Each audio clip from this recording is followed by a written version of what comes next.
reading out the signals for the Baltimore Colts. Unitas gives to Amici. The Colts are the world champions. Amici scores. It's amazing, sensational, dramatic, heart-rending, exciting, thrilling finish in the history of college football. California has won the big game. 5 seconds left in the game. Do you believe in miracles? Yes! This is Phil Steele. This is Mike Burnham. This is Wes Durham. This is Mike Ashley. Hi, this is Chuck Foreman, number 44 of the Minnesota Vikings. Woo, mercy, this is handsome Jimmy Vane, the Boogie Woogie Man. This is Coach Fry with Virginia Tech football, and you are listening to Big Dog Sports Talk. Are you ready to rock? Are you ready to roll? Okay, let's do it. You're in the doghouse with Rick Watson on Big Dog Sports Talk, presented by Pulaski County Sports and Entertainment. Join us in the Family Fencing Studios and chime in on the McClellan Chiropractic chat line. He's keeping cool with help from Little River Heating and Air, but this show is straight fire. And now, the big dog, Rick Watson.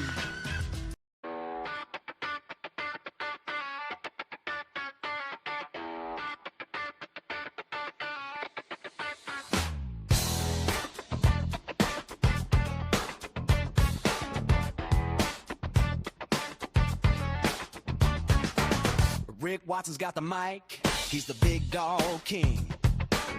Cover sports so sharp, it's a new river thing. Virginia Tech fire, rapid pride too. Every stat, every play, he's bringing it to you. He's got that voice, deep as a valley, breaking it down, no dilly, no dally. Big dog sports talk, feel the bark.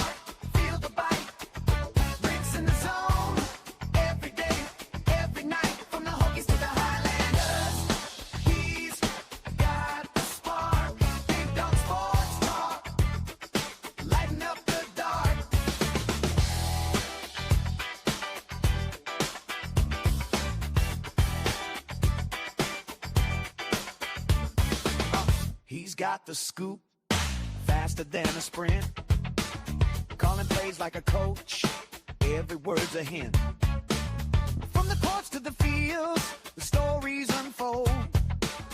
Rick's play-by-play, worth its weight in gold. With a laugh and a growl, he'll pull you in. Big Dog's podcast, let the games begin. Big Dog Sports Talk, feel the bark, feel the bite.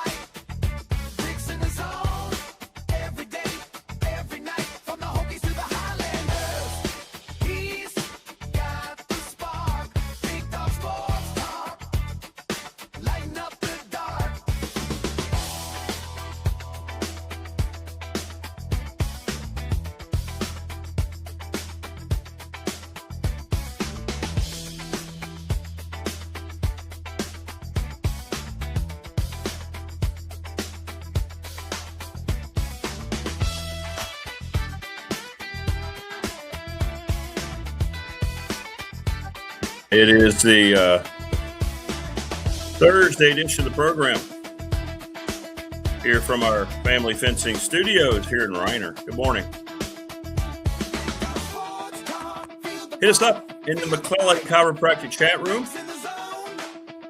or on our Professional Door Incorporated text line, 3910788.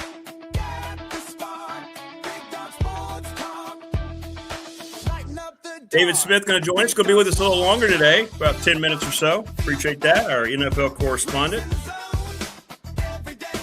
We'll get the real skinny on who won the Myles Garrett trade. You've made your vote on the Attorney Ryan Pry BDST fan question of the week. The Rams are going to win going away. So we'll have David and Bob Black will join us, the voice of the Richmond Spiders. We will not have Andy Bitter today because he is rolling dice in Vegas. And I'm not sure. He and Aaron McFarling might be together. I'm not sure if they made that trip together or not, or if it was a family trip. But AB is in Vegas. And we look forward to catching up with him in a couple weeks because I'm out next week. And then Dwight Vick. So we've got another terrific program lined up, and we welcome you in wherever you might be. Hit us up, subscribe, like, and share the channel. We'll get into, hey, I took the time to watch at least the first half of the game last night. Came on after 8:30, so I couldn't stay up. The Knicks get a huge road win. It's not great basketball, but I did see effort. The Knicks play a style that I appreciate, to be honest with you. It's not sexy. They grind it out. They lost Brunson, but here they are able to rally and get the dub. And I sat here all morning waiting for Creed to come back. And as soon as I jump on the air, Creed comes back. Hang on just a second.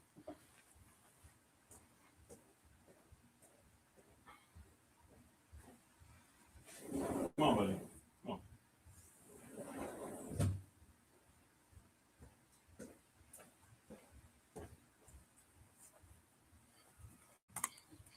We have to work on his artistic timing a little bit better there. But good morning, T-Bird. How are you? But it wasn't a horrible game at all. It was just, neither team shot well. I think the Knicks ended up 41%. The Spurs, 36%. It doesn't feel like two teams vying for a championship. But now advantage Knicks going forward. So we'll talk about all that. Nick Saban yesterday in court talking about college athletics. We talk about self-awareness and the lack thereof. I think Nick Saban, because he's widely considered, if he's not the best college football coach of all time, it's a short list, best modern coach for sure.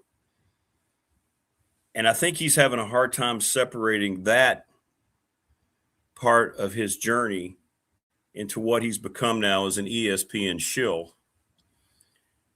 Because the things he was talking about yesterday, I believe he thinks that he's sitting there as the coach as opposed to the analyst who, when he was at Alabama, benefited from pay for play long before it was legal. So we'll get into some of his comments. We'll get your thoughts. He's being widely criticized for hypocrisy, which I 100% agree with. The things he's saying about, it's not something we haven't talked about here how many times, right? He thought he was an Affleck agent. It's out of control. It's not sustainable. We know this. All he's doing is just beating a drum that, is pretty obvious. But I thought it was pretty humorous. It's almost as if he thinks he's above this in a lot of ways, and it's crazy.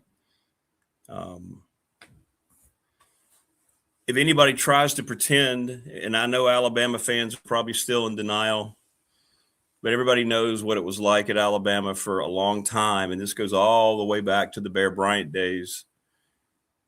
Players were being taken care of in ways that we can only imagine, and that was going on throughout the nation. Why it's so hard to talk about, I don't understand. I don't understand why the Blue Chips version of college athletics has been around for 6-7 decades. This isn't something that is a hush-hush revelation, and Nick Saban and Alabama were a large part of that. So as he tries to testify before Congress as a moral authority on what's wrong with college athletics, he didn't have a problem with the money that was coming in from the Alabama mafia that didn't cost the university money to help him have 4 or 5-star classes all the time. But now it's a major problem that salaries are escalating. And he's right about all this because we talk about it and how the universities can't take on the brunt of this. We know this. This isn't news. But now he's saying, hey, what are we going to do now? And then he's underestimating what's being spent. I buy a player at X amount. He just gave all these examples. It's easy. I was always confused as to why he fit in, why he decided to take that job at ESPN. And now seeing what he's become, I understand how he connects with them because he has the same lack of self-awareness. We want to thank Family Fencing, sponsor of our studios, 540-200-8294, familyfencingnrv.com. Reach out for a free quote today, thanks to Jason Green and company. Mark Hundley is at 155 Walters Drive over in Christiansburg. Best chiropractor in the biz. Go over there. You're having back ailments, your hips, whatever. Let Mark run you through his arsenal of equipment, and he will make you better very quickly. Very quickly. We're presented each and every day by Pulaski County Sports and Entertainment, thanks to Jonathan Sweet and Tim Miller. Little River Heating and Air, that is 1095 Radford Street in Christiansburg, 540-553-2971. Get your air units checked out. I know we're waking. This is perfect weather, by the way. We're having beautiful days. It's not humid. Like today's going to be in the 70s. You get to the evening, it's just gorgeous to be outside. And at night, it's getting nice and cool. I mean, this morning it's 47, 48, but it feels really good. Like it's not a cold. But at some point, we're going to start getting into the humid days here as we charge toward July. So reach out to Charles Lee. Our BDST fan question of the week is brought to you by the attorney Ryan Pry. Now, we already have next week lined up, thanks to Travis Williams from Professional Door. Or in 2 weeks when I'm back. Not next week, 2 weeks. But this week, the Rams are winning. And the Rams have 31 votes. Who won the trade? The Browns, though, Wayne, if you're around, your Browns have, I guess they got a safety and a field goal. We left them with 8. They now have 13. So the votes are 31-13 in favor of the Rams winning the Myles Garrett trade. National Bank member FDIC, my exclusive banking partner and the exclusive banking partner of this program. I refinanced through them. They made it easy. Jamie at Radford's branch was tremendous. I cannot recommend National Bank enough. Travis Williams, Professional Door Incorporated, residential commercial garage doors. They're on the cusp of beginning year 39 in July. And we're going to have a lot of cool stuff to talk about when we get there. Sponsor of our text line. Go see them right down from New River Community College. They are now a regionally successful business. The Ready Set Fund with Bob Christ. BOBCRST11@gmail. It's a terrific thing. I've read up on it. He explained it, and I thought it sounded cool. And then I started going to ReadySetFund.com and reading, and it's a series of text messages. It's really a nice program, and they can get your folks money, whatever you need, you will have it. And they do a great job working with organizations like they did Floyd County Softball. I mean, $4,300 in 5 days is no joke. Reach out to Bob Christ, again, BOBCRST11@gmail, or check up on the Ready Set Fund. Locally, and he'll take care of you because he's all about community. Sundown Electric, one of the best reputations of any local business down in Elliston, thanks to the Smith brothers. They are dedicated to community. All of our wonderful sponsors are nothing but about community. And that's what's so great, because I think this is a community program. Clear communication, honest, integrity, you name it. Sundown Electric, give them a call today. And the NRV Super Bowl, 540-382-5525. That's where we're going to do our bash. Midnight Madness every weekend, 11 to 1 a.m. It turns into just a party place, man. They darken the lights, glow in the dark bowling. We will be doing some of that when we get over there for the bash, which will be coming up sooner than later. We're getting there. Got to line up all the people we want there. Coach Elmo, Mike Burnham, Jen. We'll try to see how many people we can get there. Lawson's Mobile Home Supply has been around since 1997. James Lawson built it from scratch, man. And he's kept it going now. You're looking at the 30 years. So 300 North Franklin Street in Christiansburg, parts and manufactured for your windows, doors, plumbing, whatever. 540-381-8011. And Top Shelf Apparel, Brandon Pulaski, sponsor of our T-shirts. Awesome. Awesome. From Emerald Isle, where the wavy waters of the North Carolina coast ebb and flow, these Watson newlyweds will be smiling from ear to ear with that honeymoon glow. Wow, look at you. EST is live and real, people. Nicely done, Morris. Nicely done.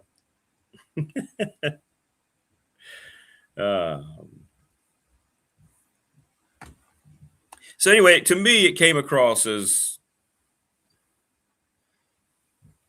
he talked about a devastating trajectory toward college athletics. Again, his points are the same talking points we've had here. It's not like nothing he said yesterday was like, oh, wow, thank goodness Nick Saban was able to lead us to the promised land to understand what's wrong with college athletics. We could have never gotten there without him.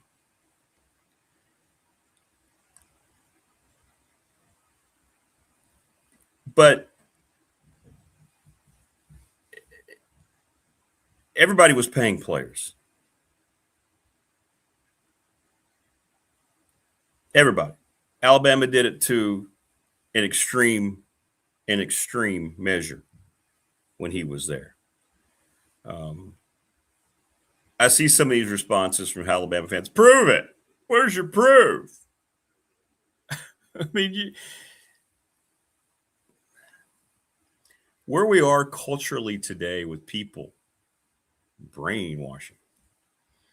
I don't know. It's crazy. We just have such cult-like mindsets today. Nobody wants to be enlightened. Nobody wants to see every side of everything. You know, it's got to just be linear, man.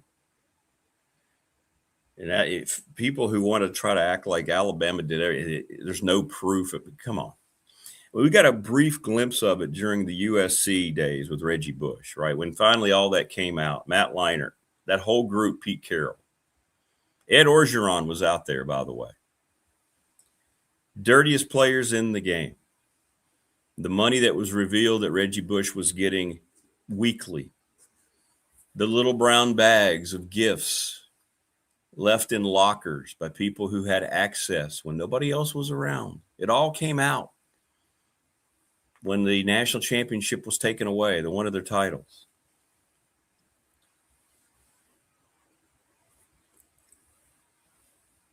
Ricky W. was about to shake his tail feathers.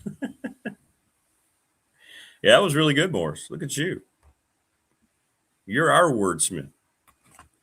Top 10 list of things Big Dog will say once he comes back from the honeymoon. There was a brack there. Yeah. But in any event, he's up there pontificating. I believe he thought he was on a roll. I thought it was pretty humorous. And he's getting, I'm looking at some of the reaction. People are just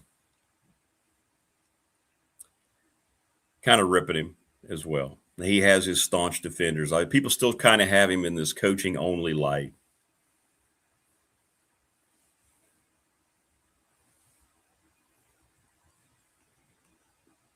And yet he didn't address what coaches are getting paid.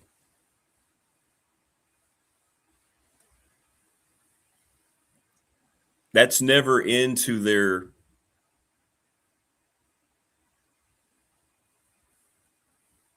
mindset.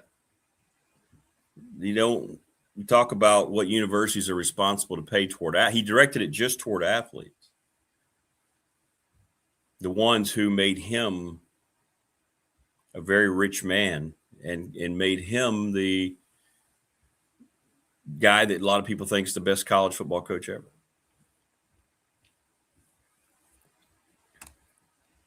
But yet he didn't address his former institution. Let's just give Kalen DeBoer $91 million for the hell of it. Right? Let's just do that. Let's just do that. Let's just do it.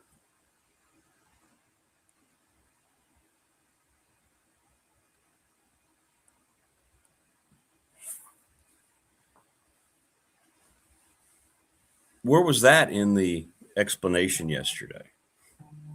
It wasn't. You didn't hear a word about it. So having him there, he probably really believes he did something profound, but I don't believe that that's the case at all.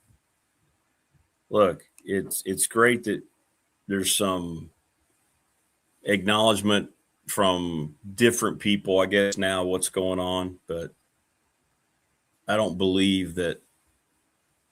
Let's put it this way. The hypocrisy that he showed yesterday was on full display. Let's put it that way. On full display.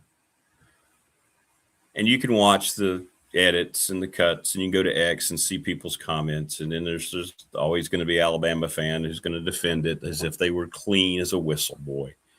I mean, he put together 6 or 7 straight top recruiting classes just because he was Nick Saban in Alabama and no other reason.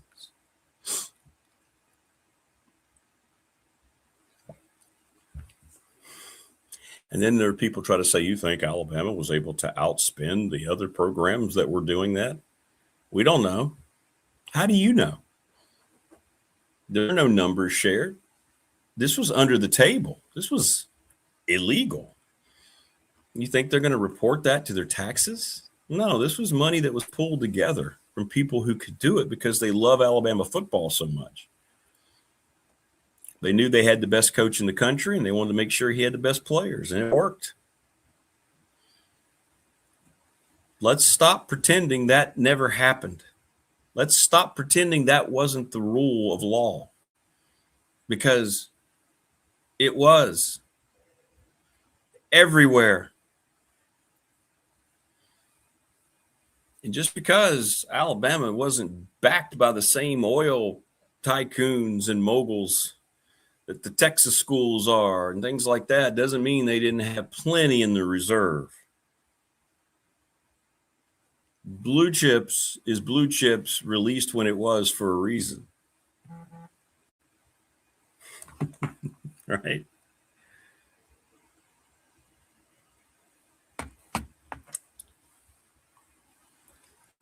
Any event. Yes, Mike and Wayne, different Wayne. Oh, Wayne from Ohio, you're being challenged. I watched the first half of game 1. Here's my impressions. I haven't watched the Knicks all year. I'm impressed by the way they play. They play hard. Now, to me, that's what I'm looking for in today's NBA. It's bad basketball. I watched Wembanyama last night. I know everybody raves. I wasn't real impressed with him. Spurs shot under 40%. I wasn't impressed with them at all. So I kind of came at it like a newbie because I hadn't watched the league. The league doesn't do anything for me now. But I do appreciate the grittiness and the toughness of the Knicks. I liked that. They lost Brunson, and they're on the road, and they're able to come back and hold the home team under 100 points in today's NBA. They are a good defensive team. I have this mindset toward football. I have this mindset toward baseball. I like that aspect of the sports. I like a great defensive football team. I like a pitcher's duel, and I like to see teams that are dedicated to playing defense. And the Knicks play and are dedicated. They understand their personality, and they knew they had to work harder once Brunson hurt his ankle. I was impressed with the Knicks last night from what I saw. And then I got up. I couldn't stay up because it got so late. But since I have to be up at 4. But I went back and watched the second half. That's what's great about YouTube, man. That's why I like being on this platform. You can go right to the game and find it, pick it up, and you can get the highlights of things, and it's really cool. T-Bird says he found Bigfoot. He lives in a trailer in MRI. Oh, cool. Well, if I find him, I will see. Maybe he and I will record something, and we'll put it on the channel. I am going to record some stuff while we're away and put it on the channel. Not, all the stuff. But, the good stuff. Well, I won't say the good stuff. The scenic things. How's that? We'll do the scenic things.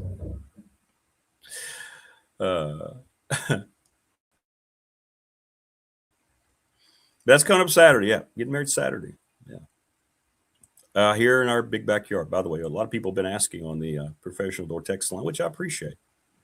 Just something simple. Second time around for both of us. Kids will all just be here. Her BFF.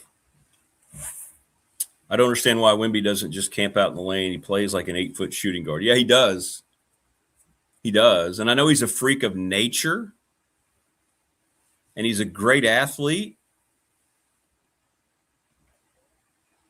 he has these innate advantages, but I'm not blown away by him like Keon is. Right now, I'm not. I mean, I'm not saying he's not going to be what Keon says he's going to be, but I don't watch him play and go, ooh, there's an all-timer. We like to do that, right? He's 22, whatever he is. Let's just wait and see. We thought Giannis was going to be a top 10 all-time NBA player. He's disappeared off the face of the earth. There's no Panarin in Emerald. Oh, well, then we're changing the reservation. You mean I get to keep all of my teeth? If you find Bigfoot, don't let him steal Janet. I hear he's a real smoozer. Well, he's got those long locks of brown hair. She might be smitten.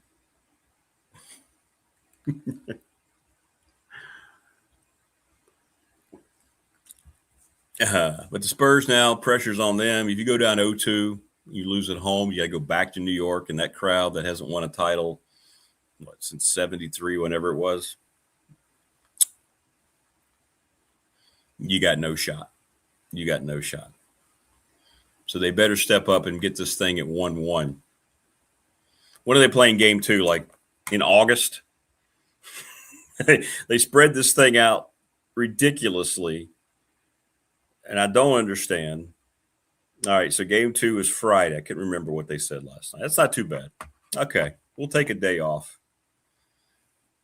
Morris, you're way too kind, man. I just got your text, brother. Thank you. Thank you.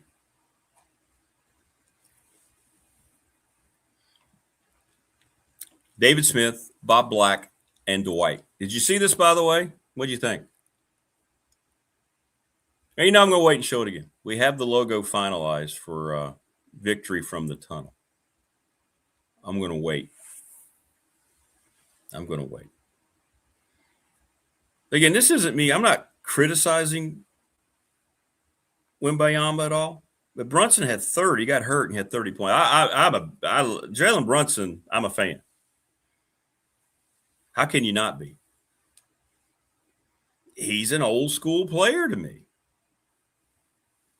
Wembanyama 6 for 21. He had 26 points, 12 rebounds, 6 of 21. And to T-Bird's point, or Brian's point, 2 of 9 from 3. But he turned it over 7 times. I don't like his support on his team at all. I think the Knicks are going to win the series and win their first title in what? You're looking at 50 years. But I was impressed. I was impressed with Brunson, and I was impressed with the way the Knicks defend. And as somebody who's, I guess you can call me old school. I hate those terms. I just grew up in a different era. I love defensive mindset. I love defensive basketball. When I was my Rockets, when they won their titles, they had Hakeem, who was just in a different realm of not from this earth, but they defended their tails off. Rudy Tomjanovich was the head coach. They had guys on the perimeter, Vernon Maxwell and Sam Cassell, Mario Elie off the bench, they were dedicated to getting in your grill and making you uncomfortable, and they thrived off of it. Nobody wanted to line up against Mario Elie. I don't know if anybody remembers him, but he and Mitchell Wiggins, they had a lot of key cogs in that team. Otis Thorpe. Any of these names ring a bell? Otis Thorpe, one of my all-time favorite players. He was so integral to those Rockets teams. Man. But they got after it. But in any event, I digress. Joining us now on the program is this guy, David Smith. What's up, brother? How are you? I'm sorry. I logged into the wrong show. I thought I started reminiscing about my Rockets. Sorry. No. Are you talking NBA? Like I am. And were you positive for a second? Because I've been wanting to say something about it forever. I was afraid you'd throw me off the platform. I'm like, man, if this isn't getting you a little bit excited, and listen, I get, if you want to talk about October and November NBA basketball, we get it. That's just it's a means to an end. I get it. But finals right now, you've got this alien who plays it the way you would love it to be. He's non-compromising. we're going to play hard in the All-Star game. Of course, I'm trying to win every game. I'm crying when we win the conference finals. That's the kind of guy that'll get you back into it, Rick, against a Knicks team that plays it the way I know you enough to know the way it's supposed to be played. Yes, I was impressed. Not led by a salary cap driven star that they tried to get forever. They decided years ago, and who knew that would be the right way, to not worry about it if KD didn't come, not worry about it if LeBron didn't come. We'll take Jalen Brunson, who didn't take the max money, who could have.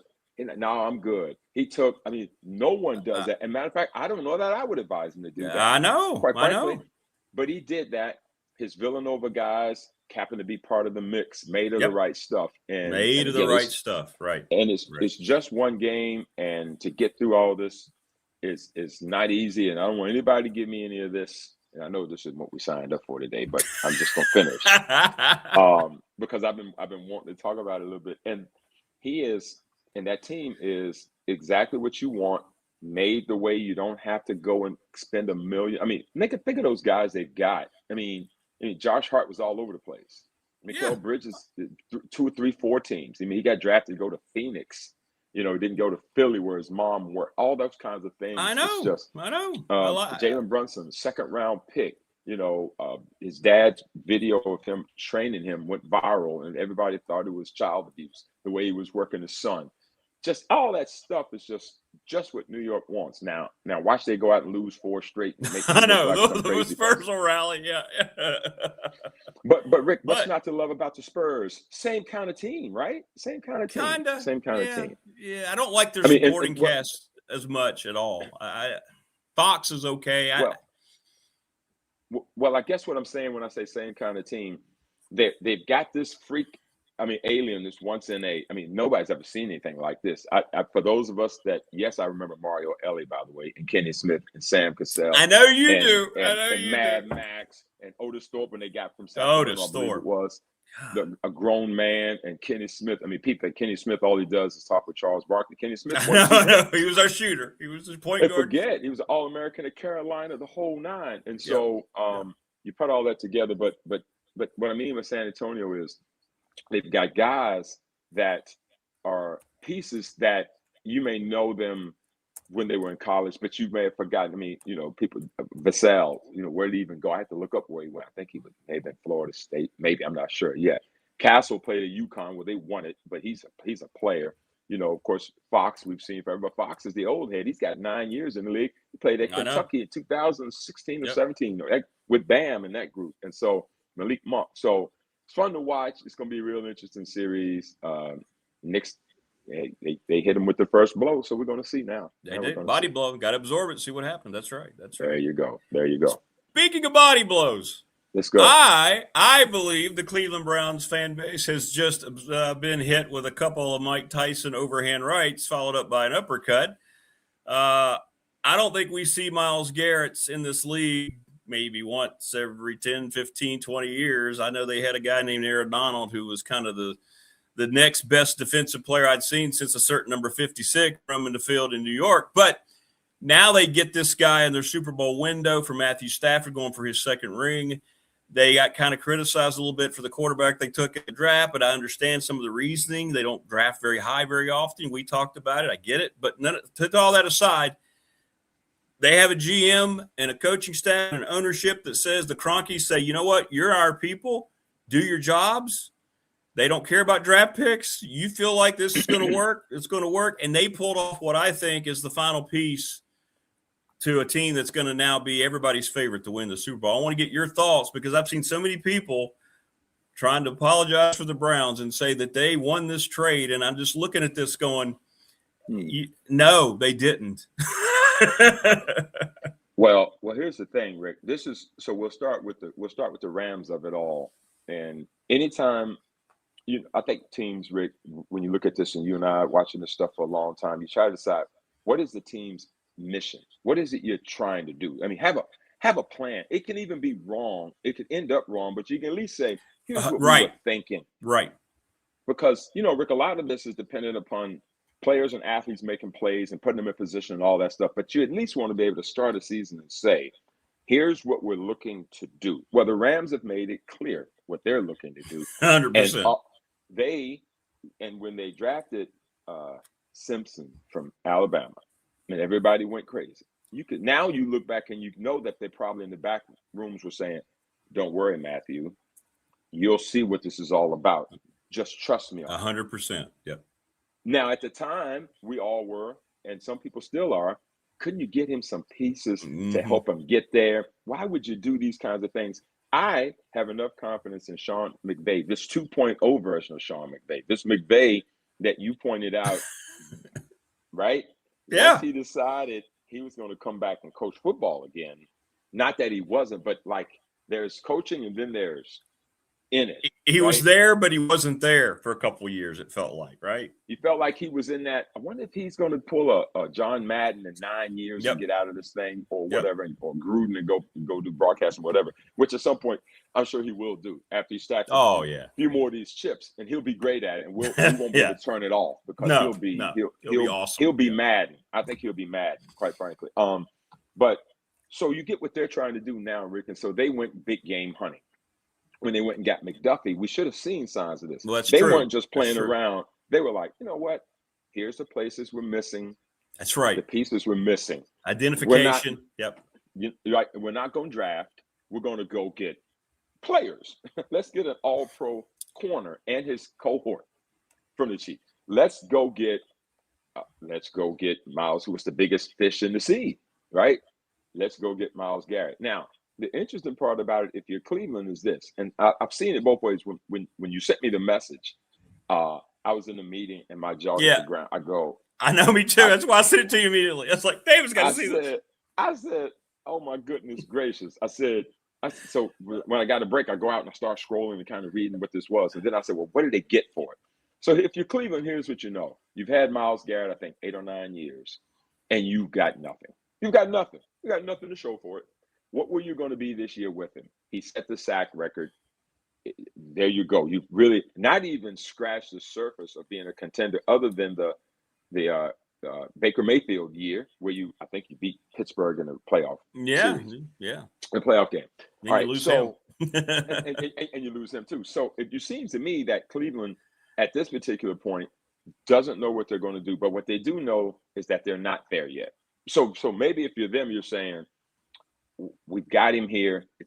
Can we gain some picks? Now, I'm not saying that this is the Herschel Walker move, because I think that they got a first, then a second, and then a third. But they did get a stud player. They got a decent player. I think that they weren't going to make the deal if they couldn't have gotten Verse. I think it's exactly what they talked about. They said that wasn't going to happen. And even extra number one, they said, right, or whatever. Yeah. Well, here's the deal. The Rams didn't want to let him go either, because they were really trying to stack. It's impossible to think you were going to not have to give him up to get Myles Garrett. I know. But you can ask. I mean, you can ask. You can try. You can try. No. You mean you're not going to give him up? Oh, yes, you are.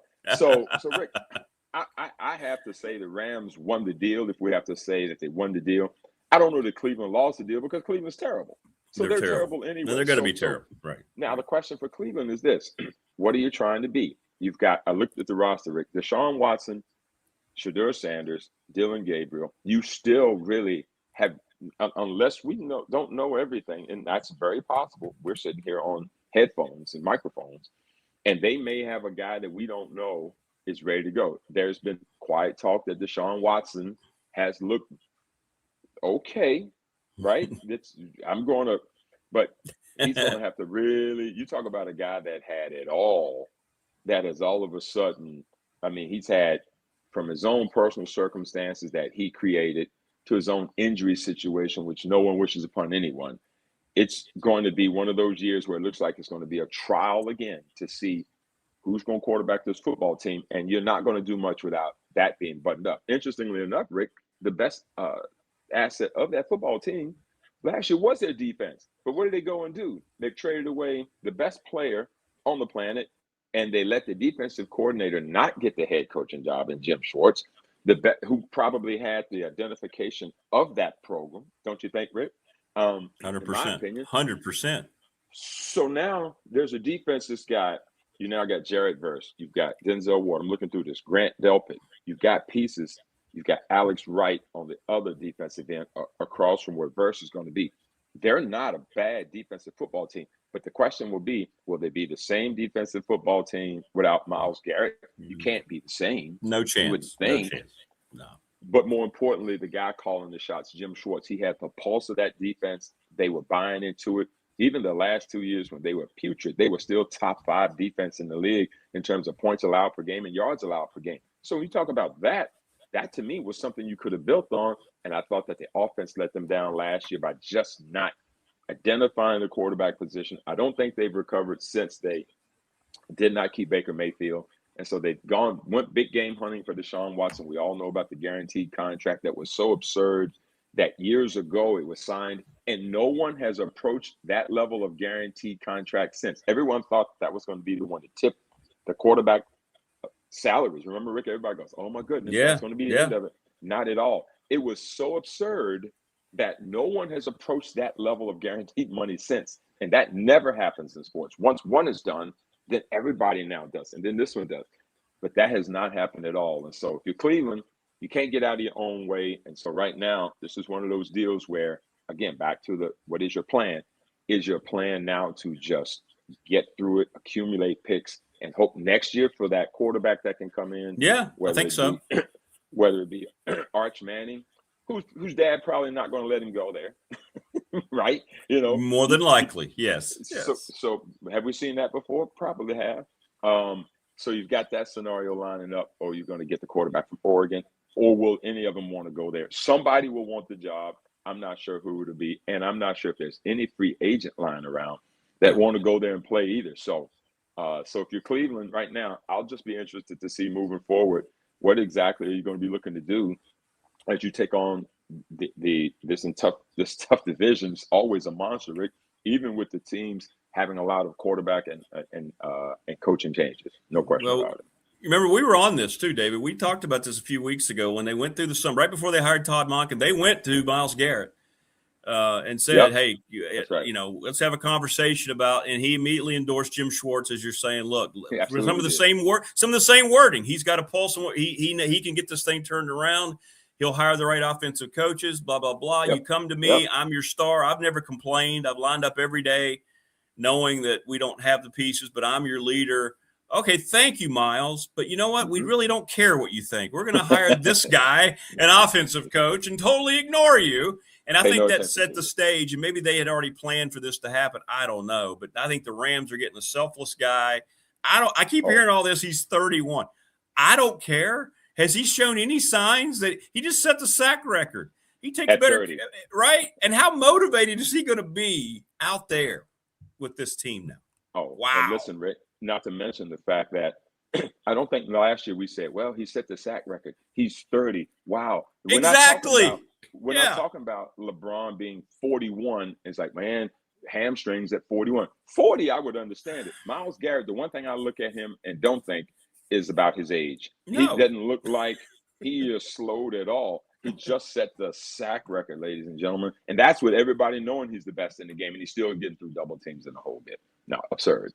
No question. Yeah. And the Rams now, I mean, where can this take them? We know they have a Hall of Fame quarterback. They have a great coach. I hear great things about the rehab for Puka. It's great news. Yep. He tackled his problem. I have a lot of respect. He was very aggressive. He knew he was developing an issue, and he took care of it. He's going to be ready. I don't see weaknesses, man, with this football team. The offensive line is good. And this, I think you said it. They identified the two things on defense that they probably went back and went, why didn't we beat Seattle? Right? And now they don't have Kenneth Walker. The Rams are going to be everybody's favorite, and rightfully so, to win the Super Bowl. Well, I think now the only thing they've got to fight is expectation. And so for them now, it's going to be like, that's right. They're now everybody's darling. I mean, like, there's no one that's not going to say, oh, it's got to be the Rams. I mean, unless you're just trying to have a pick to be different, you can't look at that team and say, and you and I we'll make picks later on down the road once we establish everybody and we'll go through all these teams. It's going to be hard for either of us to not like the Rams. Heck, you liked them last year. You had them pegged for a while. You thought that they were the team. And of course, if they pick up the football that's laying on the ground instead of Seattle walking in with a 2-point conversion and getting the 1 seed and having to go through Seattle, right. that team probably in a lot of people's eyes was the best football team last year as well. And so when you think about them, they were all, if they hadn't made the move, a lot of people thought they were going to win it. Now you're saying to them, is this Reggie White going to Green Bay? Yes. There you go. Perfect. Deal? Perfect. Yes. Right?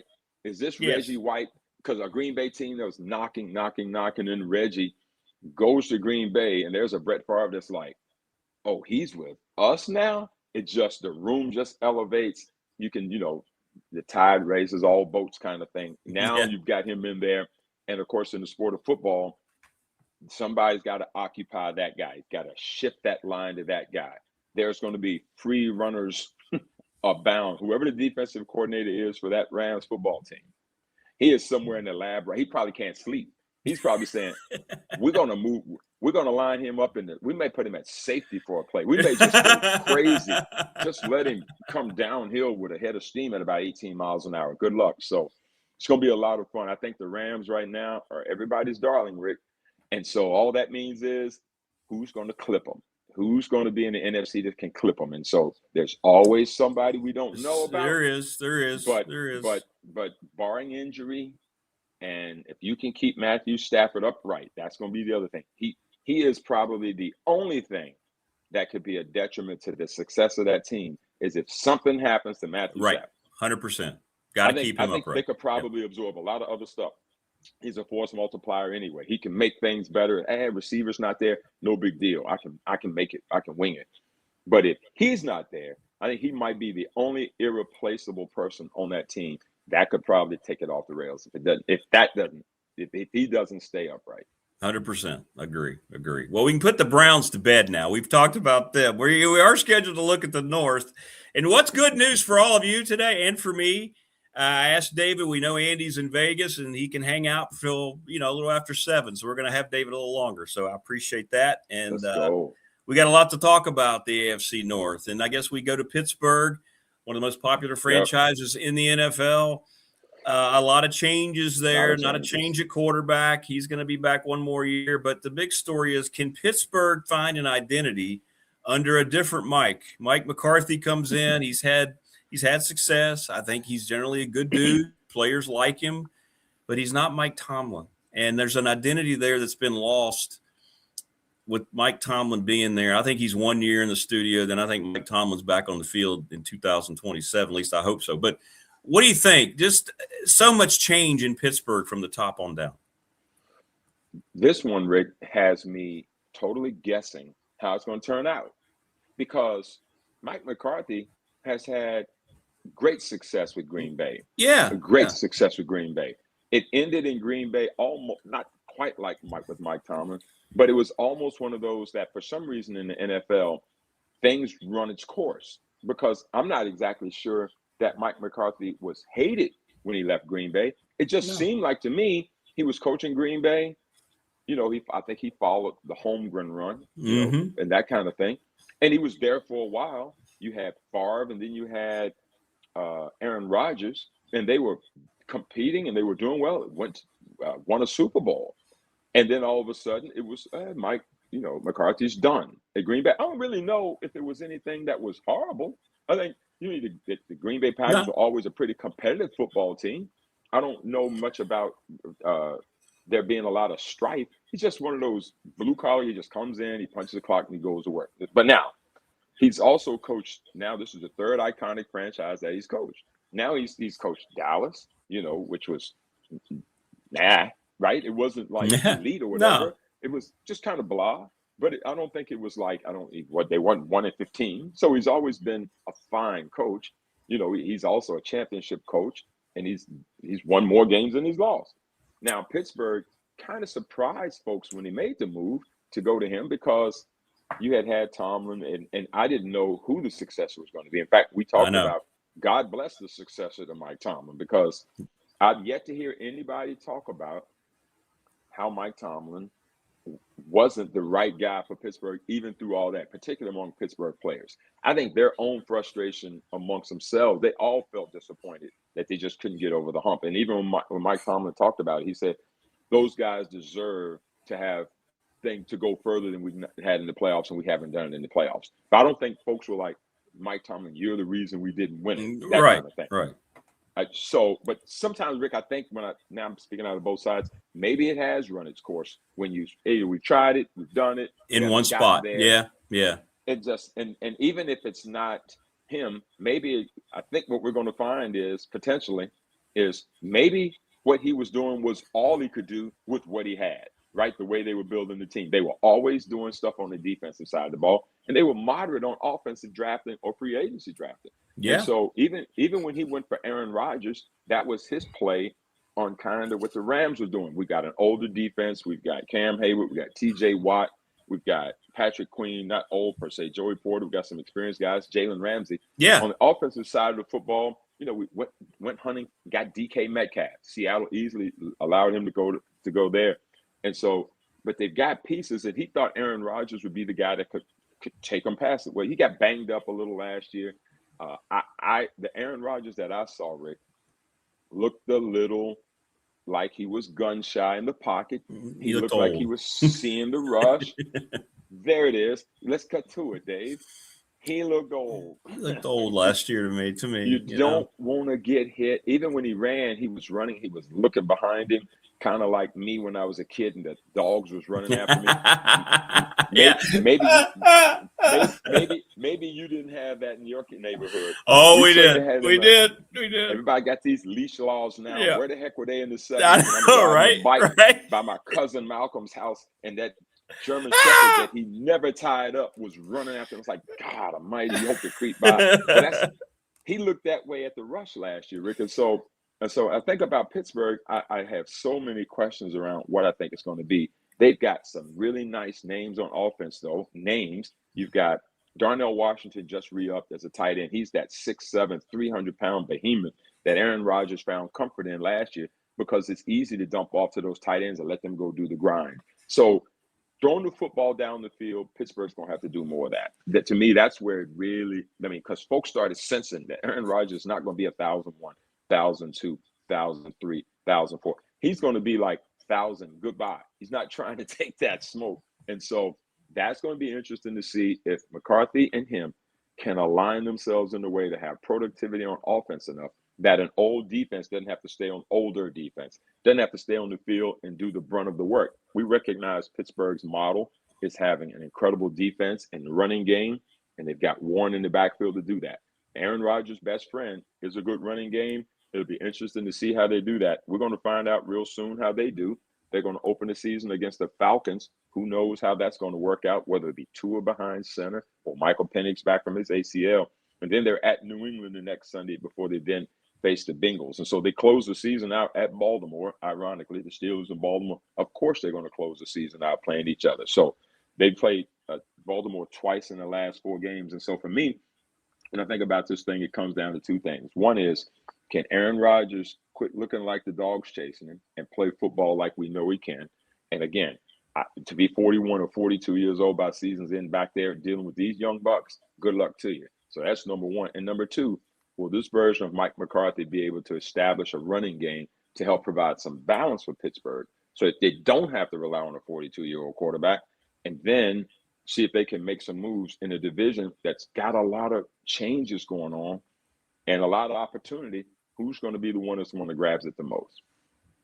Well, and the next team we're going to talk about, similar situation, change at the top. It's, John Harbaugh being in New York is going to look strange for a while. I think he's going to fall in it. But Jesse Minter was a guy who was there before, so he went back. They were familiar with him. I heard Harbaugh really went to the mat for him to get that job. They had enough respect for John Harbaugh. So he's going back to where he was. He left L.A. The Chargers, I don't think that defense was ever great. They were okay. I don't know what kind of head coach this was of all the head coaches, and maybe I don't know. I felt like there were other guys that could have been better fit here. I understand why he's a fit. How do you see this fit, and how does this more importantly fit for the guy who's still chasing that first ring, their franchise, Lamar Jackson? Don't you think, though, Rick, that in this particular case, it reminds me a little bit of the Carolina basketball potential hire.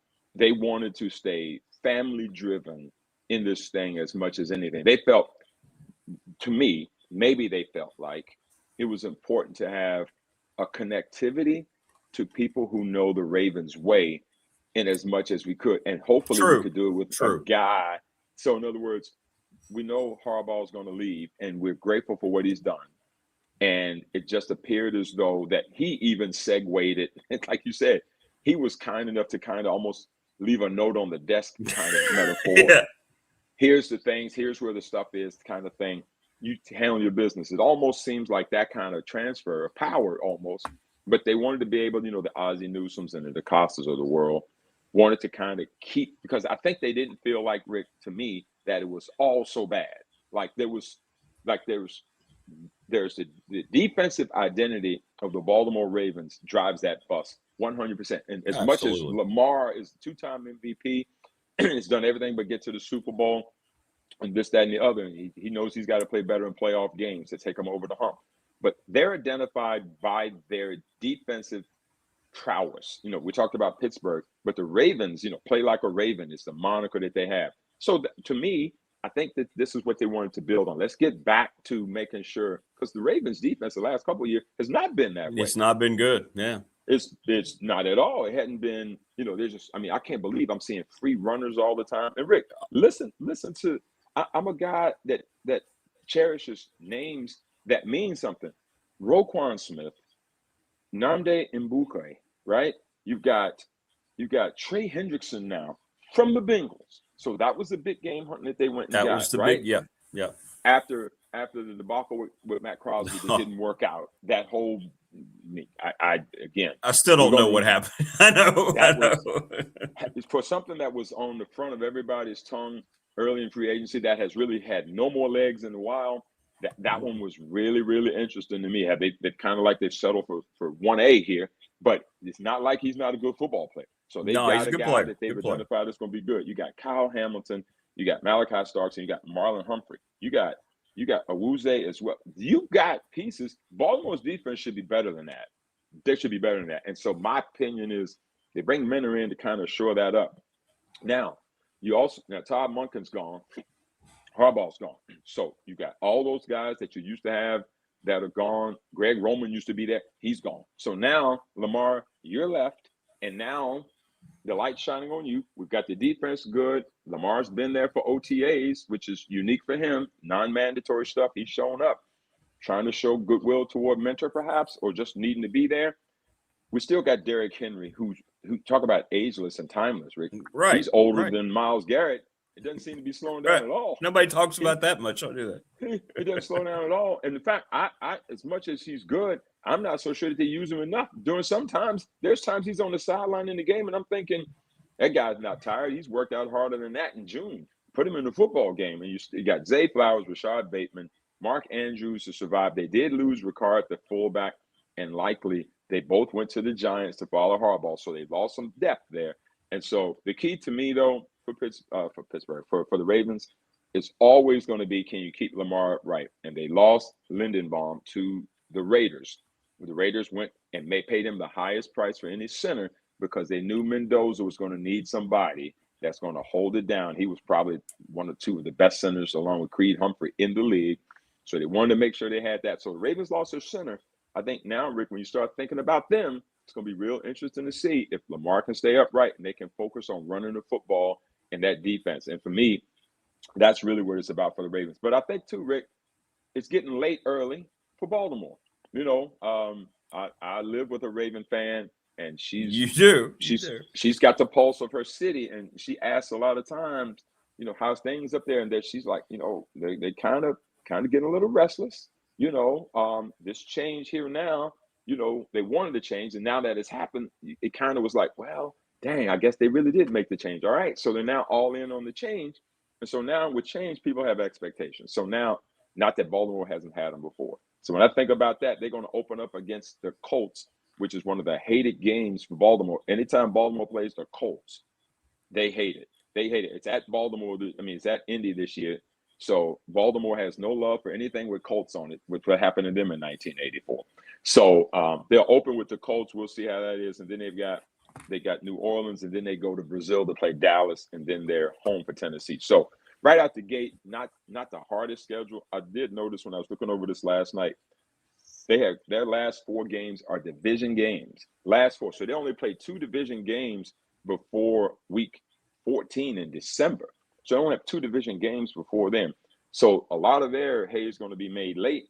You've got at Pittsburgh, home for Cleveland, at Cincy, and then Pittsburgh at home. So the 4 games that could show up the division are all at the end. NFL loves that stuff, though. I don't hate it either. You got so much drama down the stretch. You'll have weather, you'll have cold, and all those games. Nobody's got no domes up there, buddy. You're talking Pittsburgh, Cleveland, Cincinnati, and Pittsburgh. All outdoors, all in December to January. Bundle up for the division wrap-up. So we're going to see, Rick, what Baltimore can do under the new regime. It's going to be a lot of intrigue between them and Pittsburgh and the new regime. Well, last and maybe not least, because we've already talked about the Browns, but the Bengals and their journey is interesting, right? Zach Taylor was a hot shot out of the gate. He got him to the Super Bowl about 3 years in 2022, narrowly lost to that Rams team. They haven't been able to keep Joey Burrow healthy. They have one of the best receivers in the league. They don't really have an identity coming off a 6-11 season. I think he's like 9 or 10 games under 500. He has a really good postseason record, but they don't get there very often. Zach Taylor's getting one more shot. It feels like to me this might be his last shot. And I guess when you look at this team, we've talked about it already. Any success they're going to have, they have to keep number 9 upright, because when he's not, this is a bad, bad football team. Not only keep him upright, but there's some fluky things he's had. God bless him. He had the knee the first time, then he's had a wrist. He's had Joe Burrow, you name it. He just gets clipped. It seems like, right? He just, for whatever reason. But there is no denying one thing: when he's on the field, he's the dude. He really is the dude, and we just can't seem to see it enough, other than that 2-year stretch where they got to the Super Bowl and they made their run the second year. But a lot of it has to do with the fact that he just hadn't been able to stay on the field. I mean, Jamar Chase, and T. Higgins. I mean, what are we going to say? He's got all the weapons he needs. Yeah. Joe Burrow, he's got what he needs. The offensive line has not given him what he's needed for the longest time. He's probably one of the most sacked players in the league, and Joe Burrow doesn't need to be hit 50s. 60 times in terms of being sacked and hit another 40 times. Joe Burrow's got to stay upright. So have they addressed that enough? We're going to find out soon enough, because you get the feeling that he asked for all these pieces, as he should, as the quarterback and the leader of the team. He kind of maybe put his team on notice too. Look now, we've got to be able to get this thing right. And I'm sure the team is saying, all right, we need to make sure you're right too. And all right, we need to make sure we're shored up front. So I think all that is important to do, and he's done it in a succinct way. Joe Burrow wants to play football. I think last year there were some games where they were out of it. He still wanted to play. Yeah, so he did. I have respect for that. You know, you want to be on the football field, and he talked about it. He said, we play football. He says, this is what we do. So I appreciate that. Just take care of yourself, because behind him in the depth chart is Joe Flacco. Talk about old. Yeah, Joe Flacco is LeBron's age, and he's still old. Playing court. He is old, and this is not like, why you call him old? Because he is old. He's got more gray than black in his beard. I can tell you that. And he's got pieces though that I think are subsequently solid enough on the offensive side. Now on the defensive side, they lost Hendrickson, but they did get Dexter Lawrence, which was a really good coup for them, because they needed to kind of make sure that the defense was buttoned up on that side of the football. And I think that their defense is fine. I don't think their defense is like, we can lead with it, but I think their defense is solid enough that they can make sure that they aren't the problem for their football team. To me, I just feel like this team right here has a lot more around being available, Rick, to be able to be okay. I think when I think about, them, it's really led by, it's a Joe Burrow-led production. Let's just call it. Yeah, it is. It is. He's the lead actor. Yeah. He is it. And I think for them, this is an opportunity for them, Rick, with all of the changes that's going on in the division. You've got you're new in Baltimore and you're new in Pittsburgh. The uniforms are going to look the same, but the infrastructure is going to be different. To me, this is an opportunity for Cleveland or Cincinnati to slide in and make some noise. I actually think that they might do it, to be quite frank with you. I think this could be their chance, because they're going to play with a lot more desperation this year, because I think they're a little tired of just kind of middling in the mud and not really stepping up. I mean, the years keep moving by. You only get so many licks at this thing. And, you know, if you're talking about Jamar Chase and T. Higgins, those guys are 1,000-yard receivers on the end with all the changes going on in Pittsburgh and in Baltimore and at Cleveland on the defensive side of the ball. I feel like Cincinnati's going to actually take a step up this year.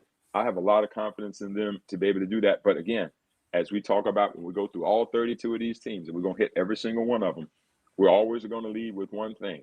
If they can stay healthy. I know. They can stay healthy at key positions. And so you think about them, that's some of the stuff that concerns me a little bit about them.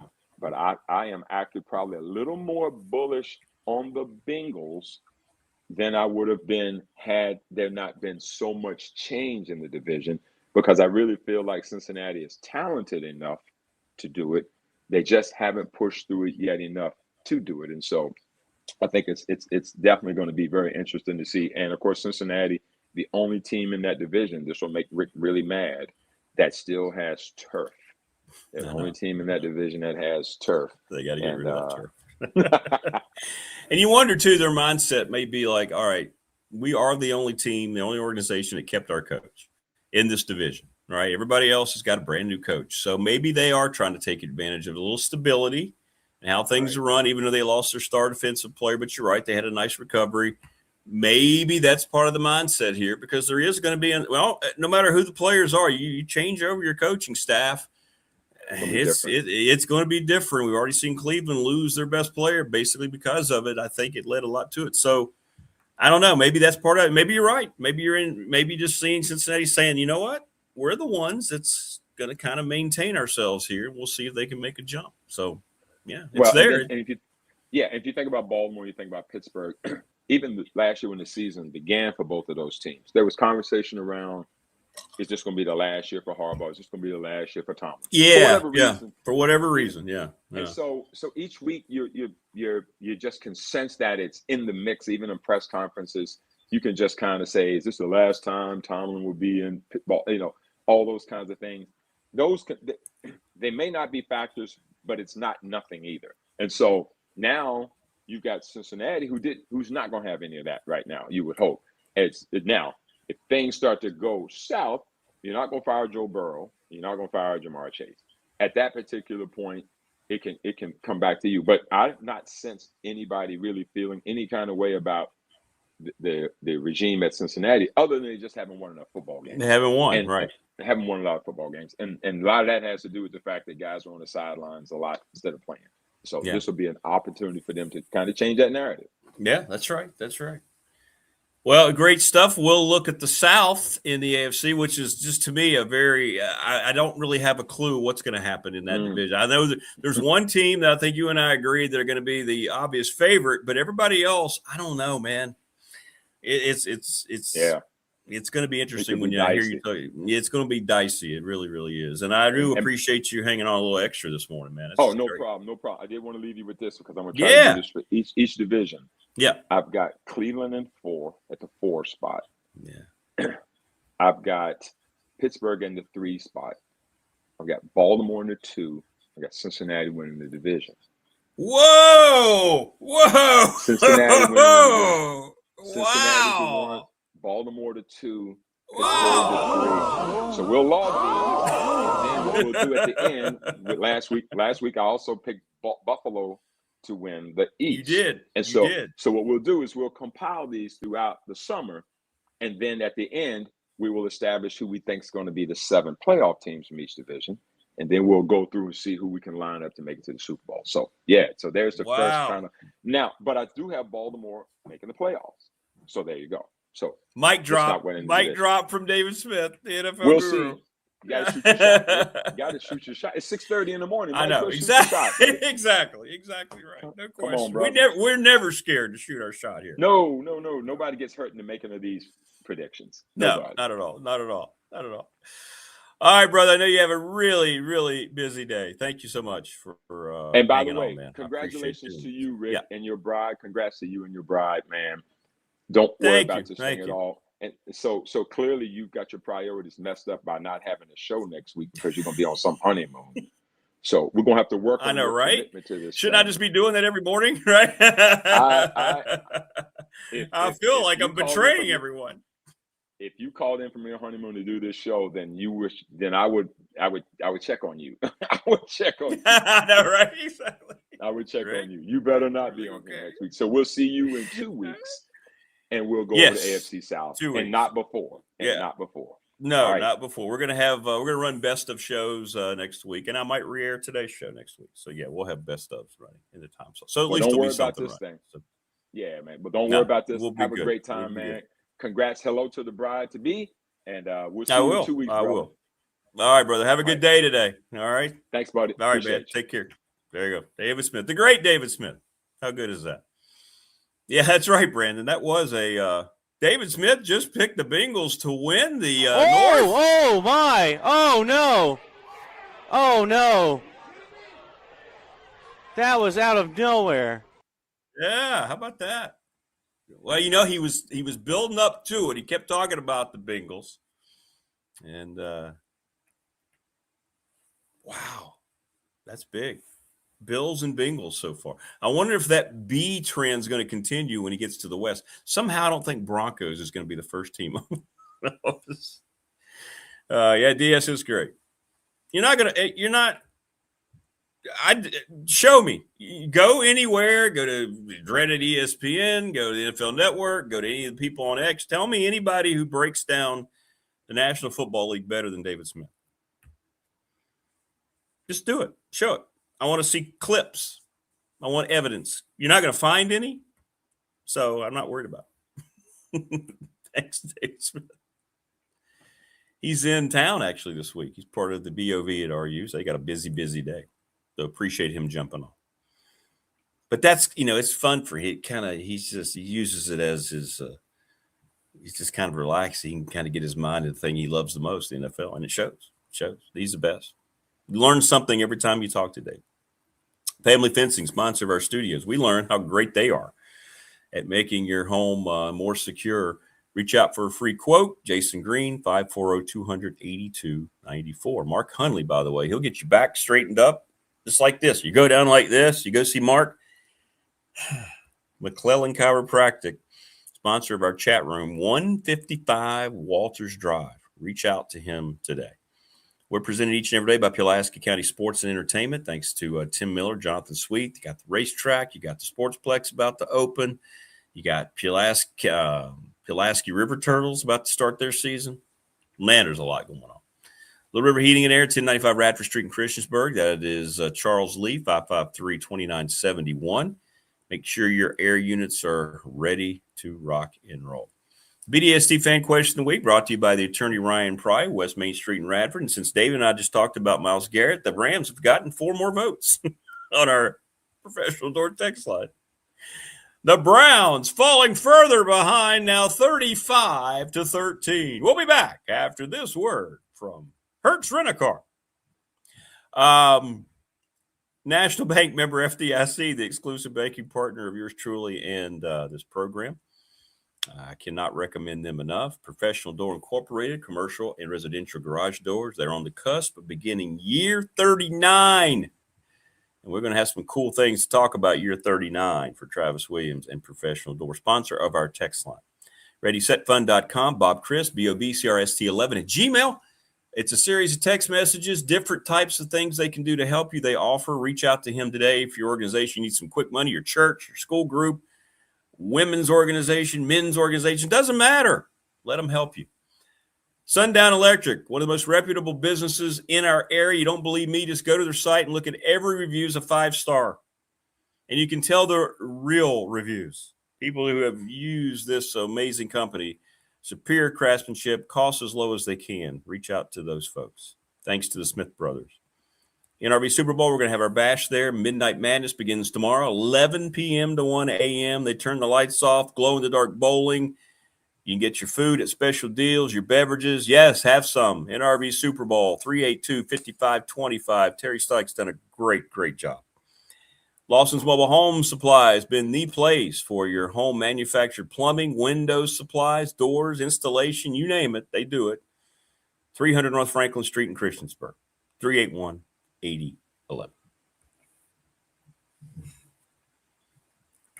Brandon says Pittsburgh over Baltimore in his scenario. Bengals can probably win the division. Well, we'll see. Zach Taylor's prove it year. He's got to get this thing done now. I don't believe Joe Burrow goes through the season upright. He hasn't yet. I don't think that's going to change. Bob Black going to join us, by the way, coming up, the voice of the Richmond Spiders. Andy Bitter's in Vegas. If you're wondering where AB is, he's in Vegas. I want to say he's with McFarland. He's with AMAC. I might be wrong, but boy, you imagine those two in Vegas. Wow. It's like Jen out there with her entourage in Vegas. How's everybody going to Vegas but us? It's an interesting division. Again, only one team kept its coach. I don't think Zach Taylor's a bad coach. And the NFL, unlike any other league, when you lose your quarterback, it changes so much unless you just get very, very fortunate and some backup comes in and they're ready to rock and roll. You're so behind the eight ball. It's so hard to kind of get. Look at my Broncos. We found it out at the worst time, right? You have that dramatic win against the Bills. We find out that Bo Nix torn up his ankle. You put out Jarrett Stidham, and he can't do anything. And I know it was snowing, but I truly believe they'd have gotten to the Super Bowl with Bo back there. So when you lose your quarterback, you just don't have a shot. And the Bengals haven't been able to keep Joe Burrow healthy, but they haven't invested in the offensive line enough. It hasn't made sense. They made some bad, questionable decisions. They know that's what they have to shore up more than anything else, and they haven't done it. And it's strange to me that certain organizations have mental blocks toward what they really should be doing, what seems like common sense. Hey, Brandon, you're in Vegas. Everybody going to Vegas. Is that in Vegas, Brandon? The NACD? That's right, is it? Good Lord. I'll be on the coast of North Carolina at Emerald Island. That's where I'll be. I won't be at the NACDA.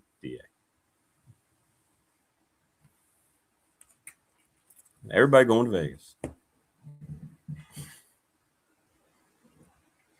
Everybody going to Vegas. You can't see him, but Creed's over here chilling right here.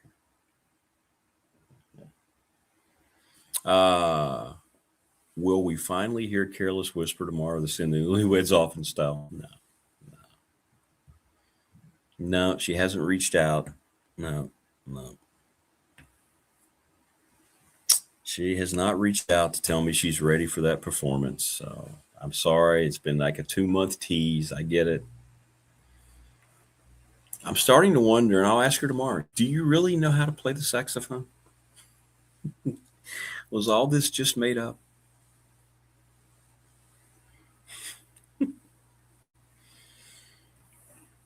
The convenient mouthpiece excuse has gone on for a long time, hasn't it? We'll ask her these questions tomorrow.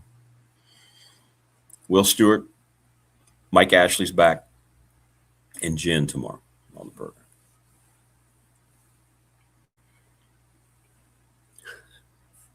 I'm not sure, to be honest. At this point, I don't know. Getting quite a few comments on the text line about Nick Saban. Yeah, I thought it's a lot of good unintentional comedy. I'll talk to Bob about it a little bit. I just thought him up there pontificating about the ills of collegiate sports is so typical guy who's now ESPN shill. His reputation from going out of the coaching profession into what he's done after, not necessarily things you want to align side by side.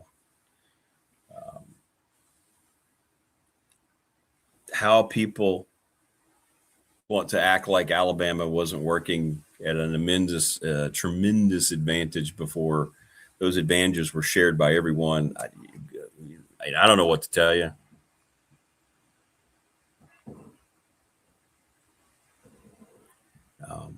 Like I said, people don't want to. People now just turn their minds into cult beliefs. There's no thinking outside of what you want to be true. And I guess that's human nature. I looked at some of the comments, and there's many people who were criticizing Saban yesterday, and rightfully so. He made some asinine comments. He made some comments that aren't part of anybody's reality. Yet you don't comment on your former school giving a coach unnecessarily $91 million to extend him 7 years when he already had 3 to 4 years left. And he hasn't turned Alabama into a championship contending team. They're always going to be around the playoff because of their resources. But they decided, you know what, if we have a big money crunch, let's just go ahead and give $91 million to a coach a lot of the Alabama fans were turning against last year. Where were those comments from Nick Saban yesterday? Where were the comments about Kirby Smart being able to match whatever salary starts to get close to his, so he's ensured to be the highest paid football coach at $15 million a year, a state employee, $15 million to be the head coach of a football team? Where were the comments about how that's not really good for the university and their budget and all the money? Where was that?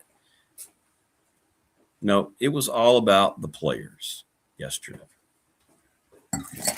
It was all about the players. I know I'm making a lot of noise now in my water. That's okay. There we go. That was pretty good porn right there. That was bartender-esque.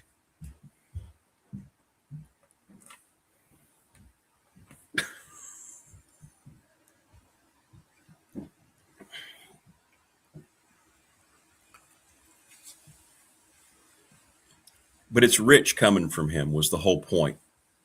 Him talking about players getting paid when Bama did it in droves under the table while he was there. And to the people that want to say, well, where's the proof? You guys are making these accusations, and I don't know where the proof is. We're Alabama fans. We didn't do that.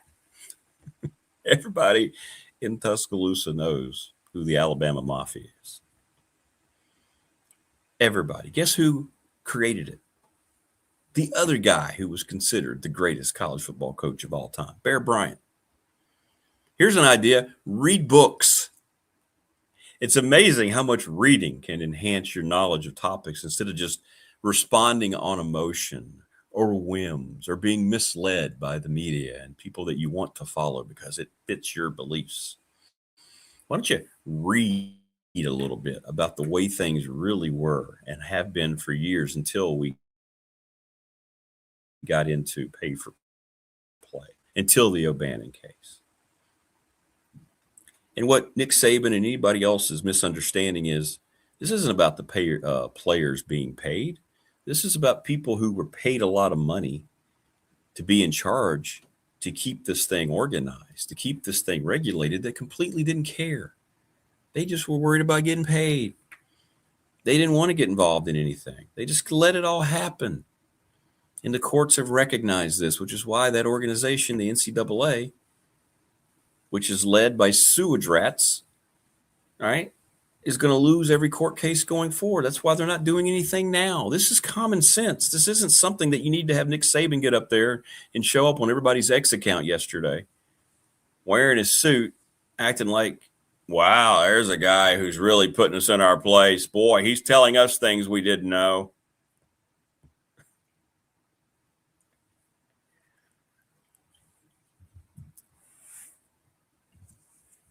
Reading, it's fundamental. But really just no self-awareness from Saban yesterday. And then now I completely understand why he sits on the game day set. Never understood thought, well, why would he do that with those people, right? With that whole circus. Well, now I get it. Nothing he said was of any consequence. I watched most of it yesterday. Watched most of the highlights. I didn't watch it live. I went back and was there anything earth-shattering that he said that we didn't already know, that we haven't covered verbatim with our amazing panel of guests over the last several months? No. But was there just a complete, constant lack of self-awareness and honesty about where you had come from and what you had allowed to happen at your school? Yeah.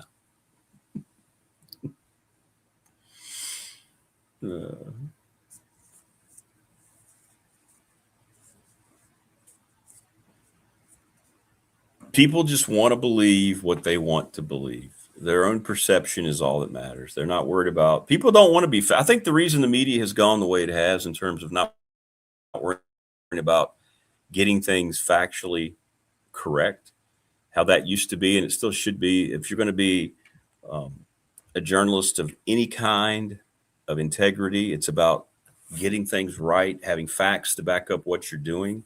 I don't write an article for the Patriot before I go through and think. I get thoughts and I make notes, and I want to make sure I'm right. So I go back and I call up articles. I want to make sure that I've got all the things lined up as they happened. I think the media people that know they can just get clicks and make money, they understand that their clientele, they don't care about being told the truth anymore. The only truth they want to be told is what feeds their own beliefs. They don't care if it's true. They don't care what's really happening. They just want to be, okay, yeah, this is how I feel about something. I hate this. I like that. I hate this president. I like that president. So anything against the president I hate is true. Anything for the president I like is true. Alabama fans, they're the ones that are commenting on some of these posts about, well, you have no proof about what are you talking about? We didn't do that. He got all those 5-star players. One year, Nick Saban had 15 5-star players. I saw one post. How do you think that happened at one school? 15? Come on. So the failure is not in the system that has developed in college athletics. The failure is the fact that nobody at all regulated the system as we went along that would have prevented the O'Bannon case from ever happening. But in any event, the White Vic coming up. Joining us now on the program is this gentleman. Few people are more respected in his industry than Bob Black, the voice of the Richmond Spiders. What's up, brother? Good morning, Bob. How are you? How we doing, Rick? Good to see you. Good to talk to you. Good to see you. Loving it. Summertime, man, and things have changed for you a little bit, I know, right? You got stuff going on now. Or not going on. Not going on. It's more like it's a radio-free summer, Rick. That's the way I'm kind of positioning it. So, yeah, I've man, I got to be really clear on this because so many people think and probably wish that I had fully given it up and retired, but that's not the case. I'm trying not to use the R word here other than Rick. Hung up the mic for the Sports Huddle for the afternoon talk show that we do here in Richmond. 15 years of that was enough in my mind anyway. So giving that part up, but still did not give up my day gig. Still the voice of the Spiders. No, hey, well, I did that too, right? I did that last, December 24 and took about 6 to 8 months off. So, but hopefully with things you've told me that might be cooking, though, you're going to be maybe coming up again here soon in a different type of atmosphere. Maybe. We'll see. We'll see how that goes. I'm keeping a watchful eye on you and how successful you are. I'm not sure I can follow in those footsteps. But I'm actually, Rick, I got to tell you, really enjoying kind of being a fan. Absolutely. You know, like I can watch the sports that I want to watch and not watch the sports that I don't have to watch so that I can talk about them. And I can also watch games just as a fan. Like I'm not taking any mental notes in the back of my head for things, you know this, for bullet points to talk about the next morning, and can just kind of, enjoy whether it was, game one of the Stanley Cup Finals or last night's NBA game or a baseball or whatever, just kind of watch it as a fan. I think I'll be raring and ready to go by late August when football starts, though, and get back on the air. Absolutely. Absolutely. Well, I want to ask you about, yesterday, Nick Saban, he's making the rounds, and I'm just kind of shaking my head. I mean, he got a lot of criticism on, response. And everybody wants to look at him as being the sound voice of college athletics and kind of forget his past and where he came from. I think it's fairly humorous that he thinks he's saying things that are profound. You and I have talked about this. We know what's been happening. What were some of your thoughts about that? And do you see any progress that's being made with all these conversations that are coming down from Congress and everything else, and people, the realizations at least there, smack them in the face finally that this is unsustainable? But what do you see anything that's actually positive developing with any of this? Well, yes and no. I mean, I like some of the tenets of the proposal, and you and I have talked about that. I do think we need a transfer limit. I do think we need spending floor and spending ceiling, at least conference wide. So I do think there are some points to this thing that I like. I just don't think they can ever get passed and accomplished. They can even get passed by Congress. They're still going to get thrown out in courts of law. How many times have we stated? The players win every time now because the NCAA dragged its feet through the mud for so many years and got us into this position. I think everybody's almost trying too hard at this point, Rick. Everybody, wants something to happen, and I think they're kind of just overstepping it at this point. But I do think there are some points of it that I do hope happen. I'm just not so sure you can stuff the toothpaste back in the tube. Yeah, you're right. The transfer thing will be big, and it'll be big for fans, because right now I take any recruiting news I hear with a grain of salt because there's really a lack of commitment from any of these guys to come in until they get here, know they're going to get paid. Let's just say it the way it is. You talk to coaches more than I do. We know what's going on in our world of mid-major basketball. I hear the stories I hear, Bobby, and I'm sure it blows me away with what they're dealing with when they go just to recruit a kid to be a backup guard, whatever it might be. So it just seems like to me that the denial part needs to go away. You're right. And maybe at some point, somebody will do the right thing. I just don't know who that can be at this point. I really don't. Right. I actually, of all of those that I hope, could pass and actually be put into legislation is the transfer. I do think that would really help.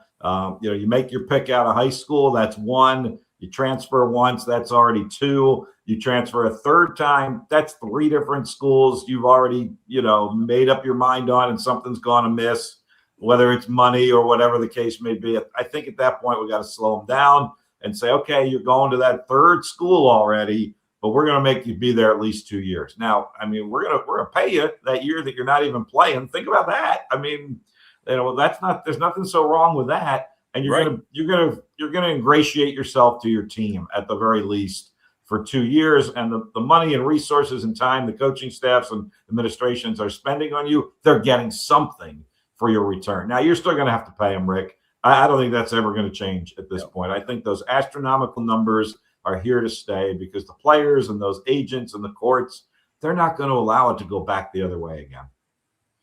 And the facts are, and this as well, the schools that have it, they don't care if it changes. They have the money. They know there's it may not be a long list, but there are 10 or 12 schools that are just like, you know what, we're going to be just fine. And that's why you hear them complaining the least, because, all right, we got the resources here. It gives us an advantage, just like the big league, big market, the Dodgers, if you will. They're the Dodgers, the Yankees of college sports right now, some of those programs.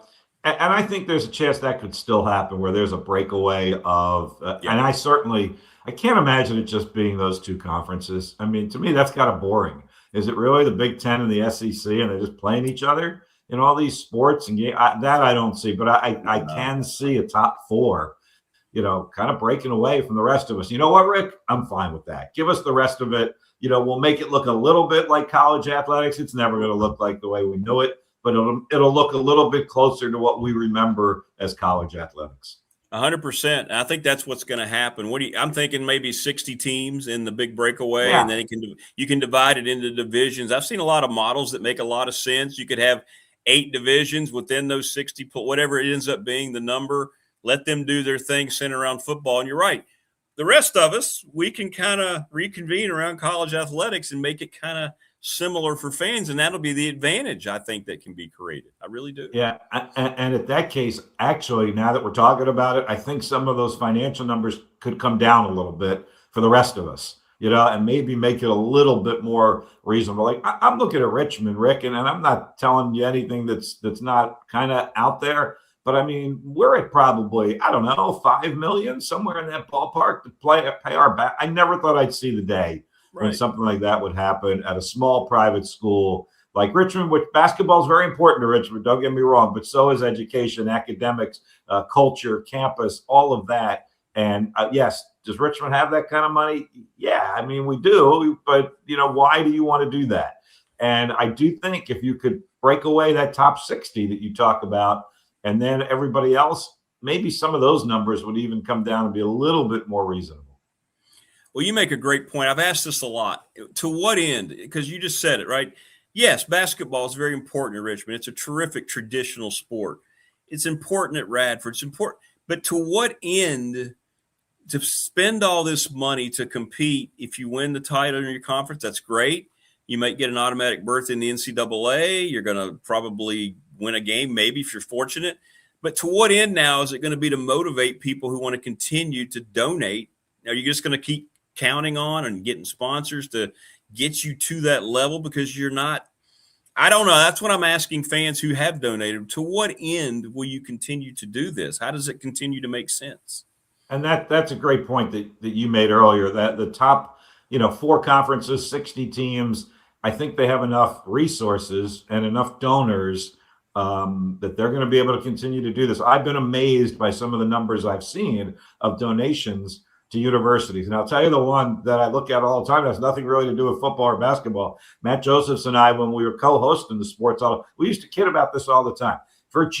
University of Virginia, Rick, they get more major donations to Olympic sports than the rest of us are getting to our basketball or football programs. Right. I mean, I feel like every credit to UVA, but I feel like every time I'm looking up, they're getting a donation for their golf program, their tennis program, all of those, which is great because we need to keep them going, right? But they have the resources and the donors, apparently, at least in the interim, that will continue to sustain this. And certainly for football and basketball, they will. How long? I don't know. But if those 460 teams move away, I think the rest of us, maybe we can manage this thing.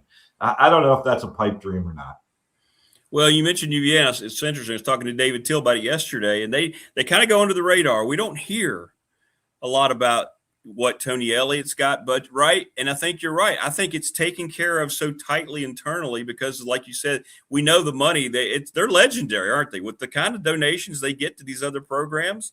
So you think about how that's being fed. I can only imagine what they might be getting that we don't hear about for football and basketball, men's basketball. Yeah, I mean, Rick, we say it all. This is a bad business model, right? Like somebody said to me, like, no businessman in their right mind would operate under this business model. And I stopped them and said, no bad businessman would operate under this bad business model. And again, like I said, a school like Richmond, and I'll speak to there's money there, but at the end of the day, is that where you really want to be pouring all this money into? It's more even a philosophical thing with some of us. And for now, the answer is yes. We want to compete in the Atlantic 10.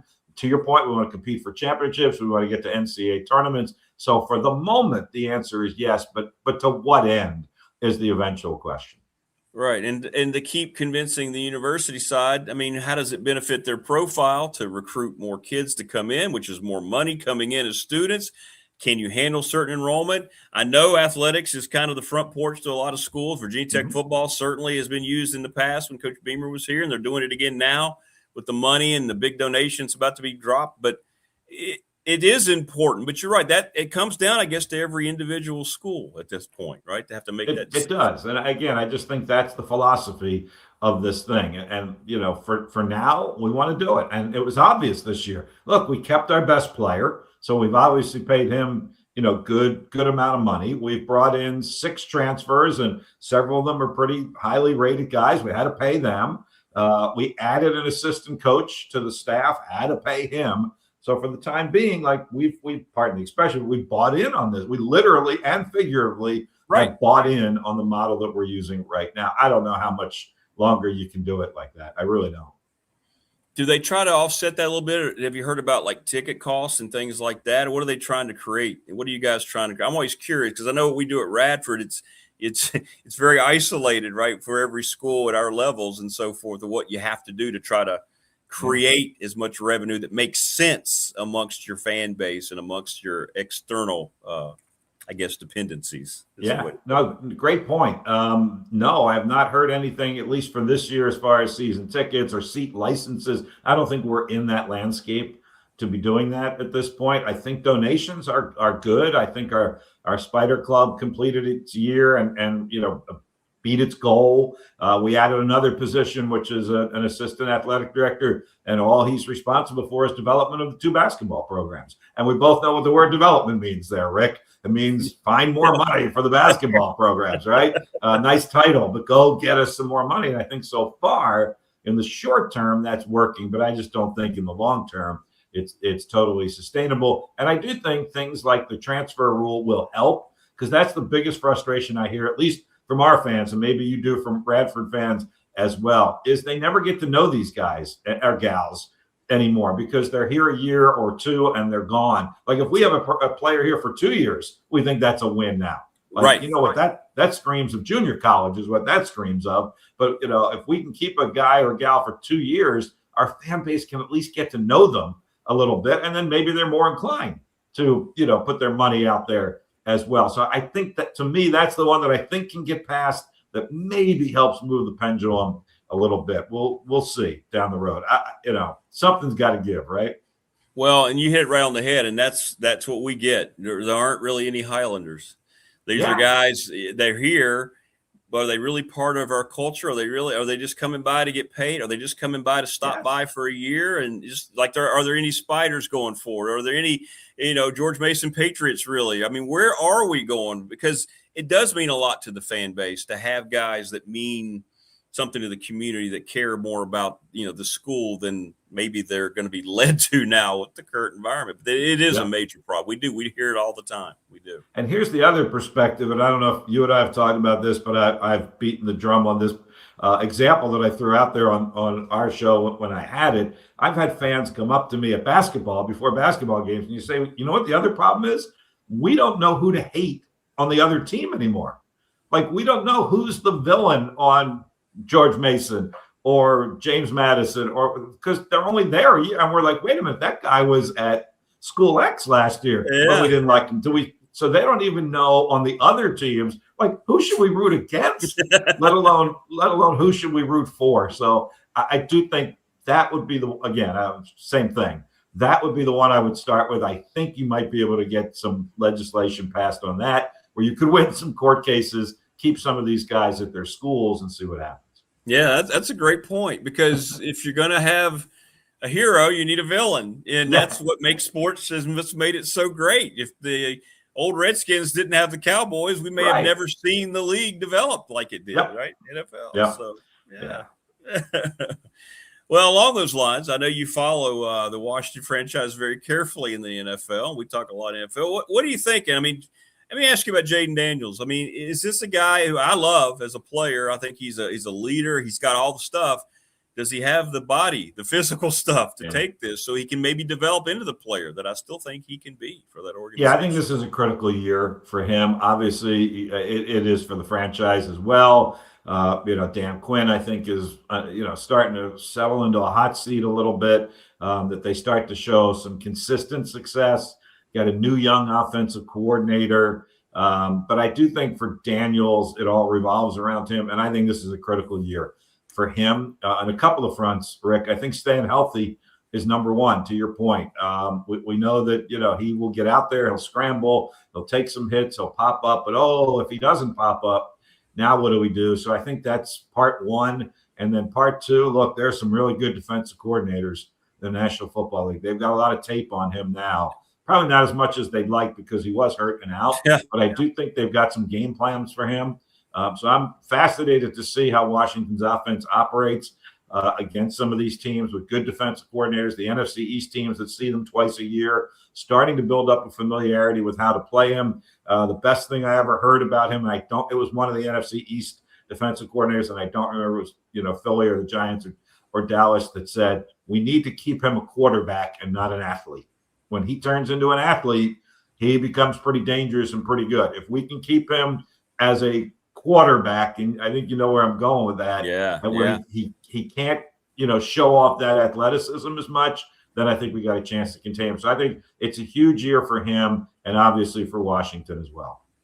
And that division is going to be very interesting with John Harbaugh and what he's trying to turn the Giants around. And the Cowboys are always just kind of a big put a question mark above it. And then the Eagles are the team I think everybody's still chasing. So it's a division that's not gotten any easier with the addition of John Harbaugh, is it?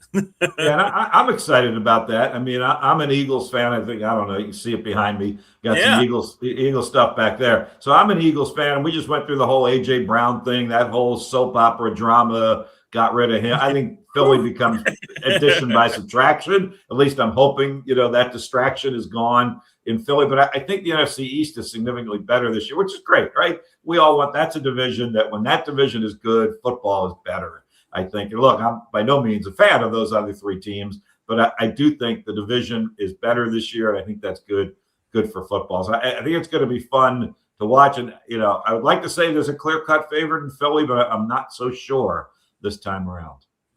Well, I got to ask you, Bob, before we let you go, what's your all-time Eagles? What's your favorite Eagles green over the many years you've been a fan? I know what mine everybody loves the Kelly green, but I actually like the midnight green better. I'm a little bit, maybe I'm old school, but I like the midnight green a little bit better. I like the old-fashioned wings on the helmet from the Eagle that they've had. Yeah, I think I got the helmet up there actually. So I do like that, but the Kelly green has been wildly popular in Philly, and I like it. Don't get me wrong, but I'm more a midnight green guy. I like the whole Wilbert Montgomery era Howard Carmichael unis. I love those. Yeah. I thought those are the ones I kind of grew up with. So I'm like, that's what I loved. I love those. Are good. You're good call. Good call. Those are my favorite ones. Well, man, listen, thanks for stopping by. So we got to do this more often now that you have a little bit more time, man. Good stuff. I'll be glad to come on. This is easy doing it this way. What you're doing is a lot harder. So I'm really impressed by what you're doing, and it's not coming anytime in my near future. I got to be honest. I'm kind of enjoying the summertime relaxation a little bit. Good. I mean, still doing some University of Richmond work on a relatively daily basis at this point, but certainly not the grind that it's been in the past. Well, I'm very happy for you, my friend. I know that. I know the people down in your area that listen, I know they're not happy that you're not on in the afternoons. But I don't know about that, Rick. I don't know. Well, enjoy your time, brother. Appreciate it. And we'll talk here again soon, man. Thanks a lot. Appreciate it. Love catching up with you, Rick. Keep it going, man. All right, man. I'll try. I'll do my best. See you, brother. Take care, man. Yeah. There you go. Bob Black, the voice of the Richmond Spiders. Great guy, great broadcaster. Good for him, man. I'm very glad he's able to make a choice to do that. 15 years is a long time. I mean, that's kind of what happened, It was 15 years for me in December of 2024. 15's about it. Like John Madden talked about the 10-year rule, right? You had to place 10 years. Maybe radio show hosts get to 15 years. And so then I brought it back here, which is kind of different but the same all at the same time. Thanks to Bob. His insight, he's always got great insight, man. He's got the pulse of it. But he's right. One of the biggest things I hear is, places like Radford and Richmond, George Mason, VCU, all these places, being a part of that university culture is even more important when athletes come through. Then maybe it even is that, Virginia Tech's going to experience this now going forward. Maybe they have the finances that are coming down the pike with the new setup. The new AD will be hired very, very soon. That they'll be able to keep guys for 2 years. Who knows? Maybe you can keep them 3. I don't know.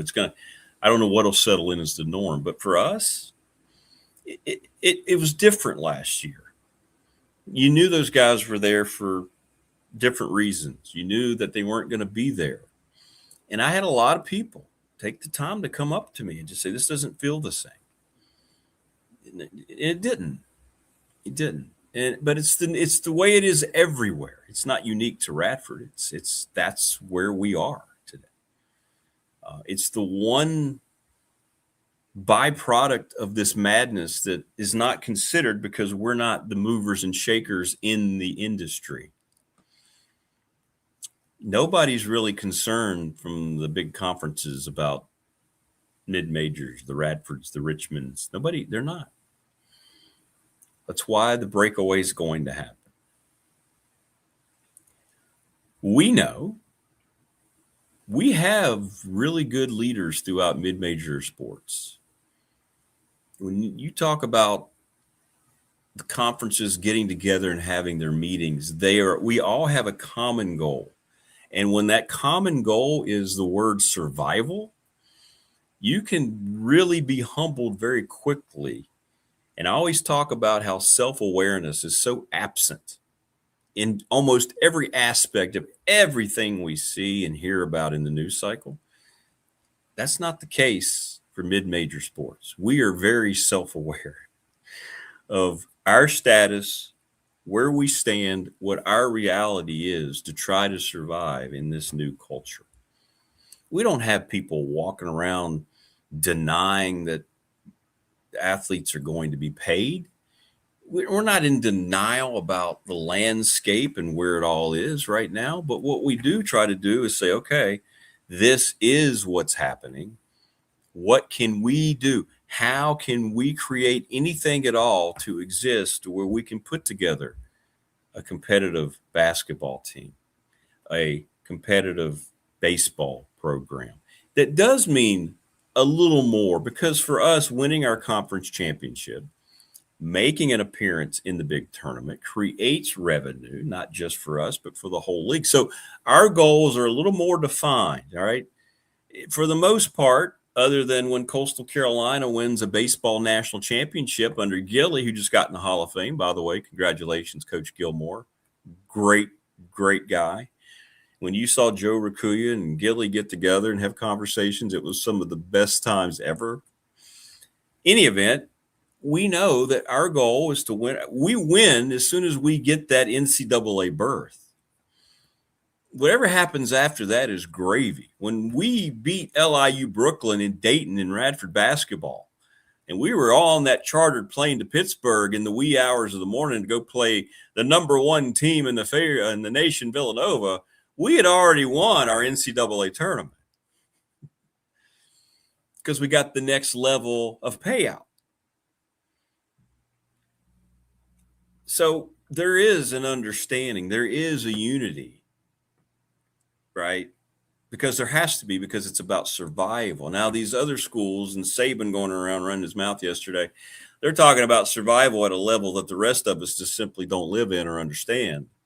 I'm not really concerned. I got to be honest. It falls on deaf ears to me when I hear about them trying to sit around and say, hey, we can't survive. We're giving out $40-50 million rosters. Radford couldn't do that in 20 years.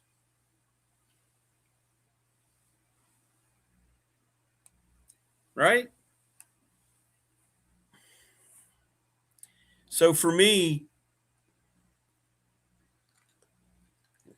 I don't have a lot of sympathy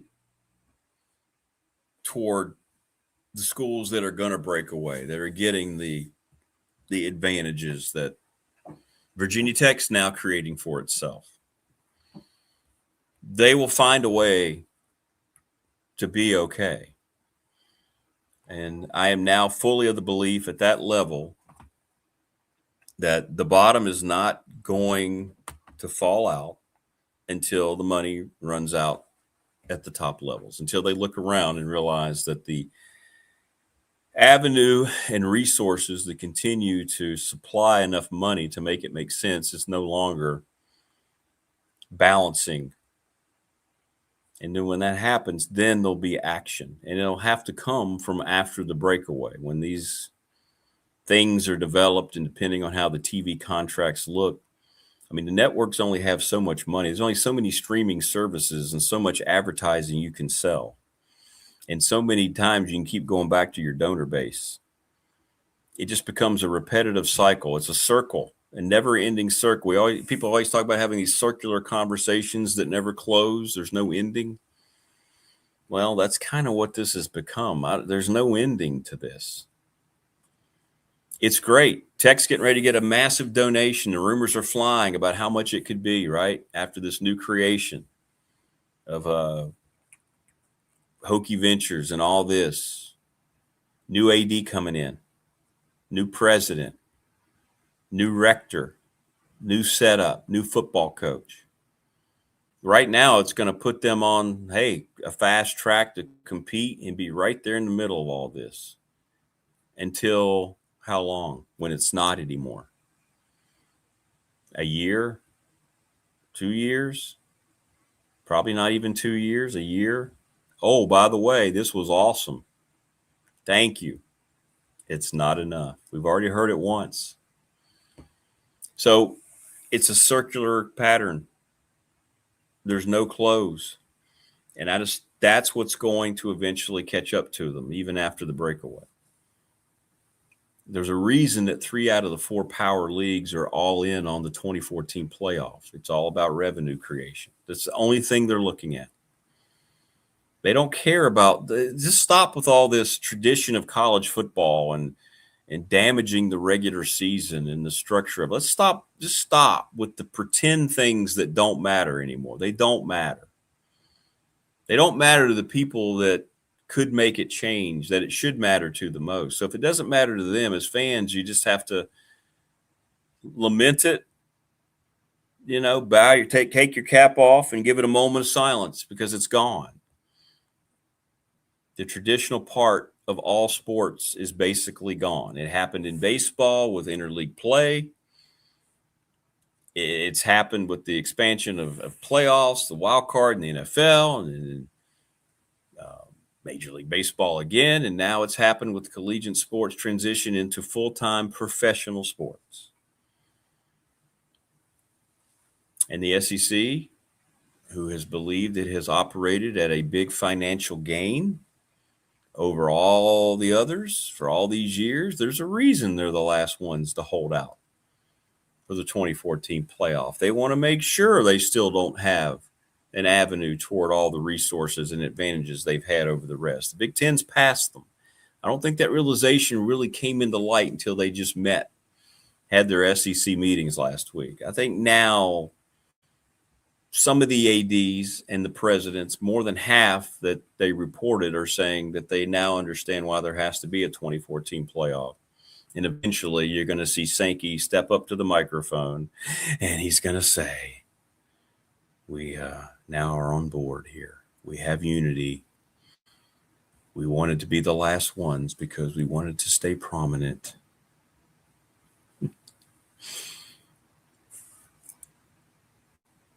So it is what it is. It is what it is. And nothing Nick Saban said yesterday, I don't think anything resonated. I mean, it was like preaching to a choir that's been singing for several months and a couple years now, knowing how this thing was going to go.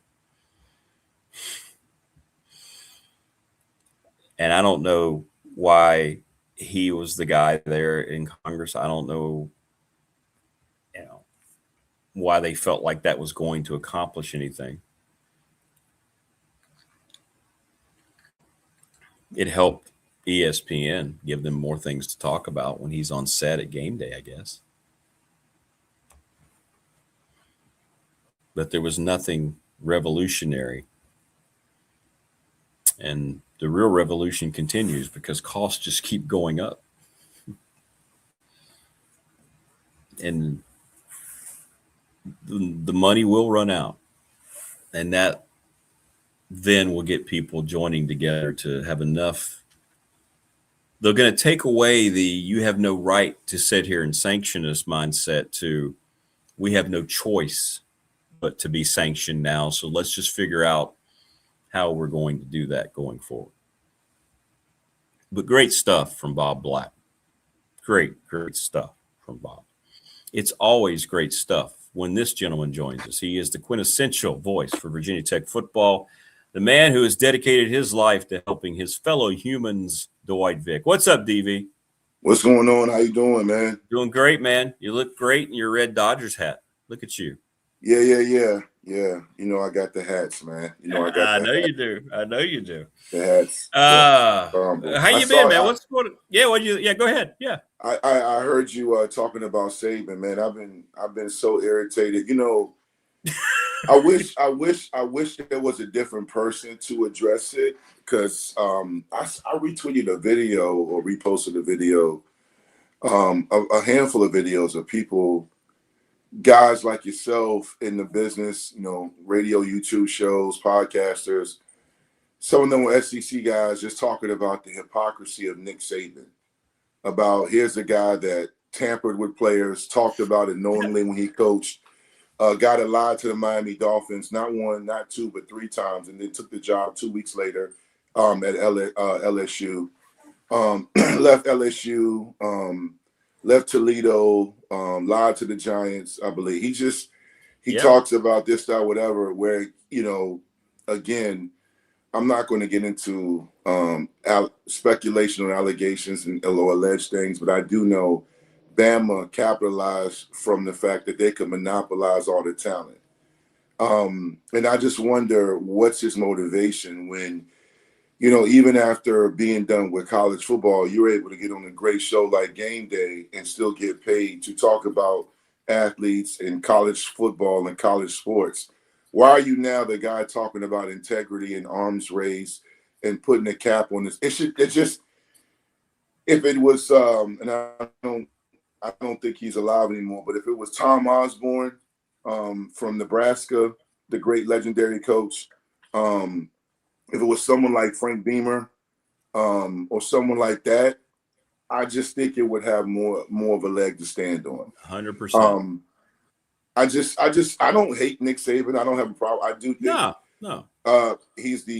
you can make an argument he's the greatest college football coach of all time, but I just feel like all the stuff that went on at your program outside of winning, I just feel like it just almost seems hypocritical you getting on a platform like that yesterday and this week and testifying to Congress about we got to do something when competitive balance was never your mindset when you were dominating. Why competitive balance? You right? I just Alabama. Anyway, so that I just had to get that out. I was just so like, anyway, I apologize. My allergies and my voice is bothering me. No, you sound great. You sound great. No, I felt the same way, man. It just bugged me. I was sitting there just like, wow, he has no concept of how bad he's sounding right now. And he has no, I don't know what reality he's steeped in, but you're exactly right.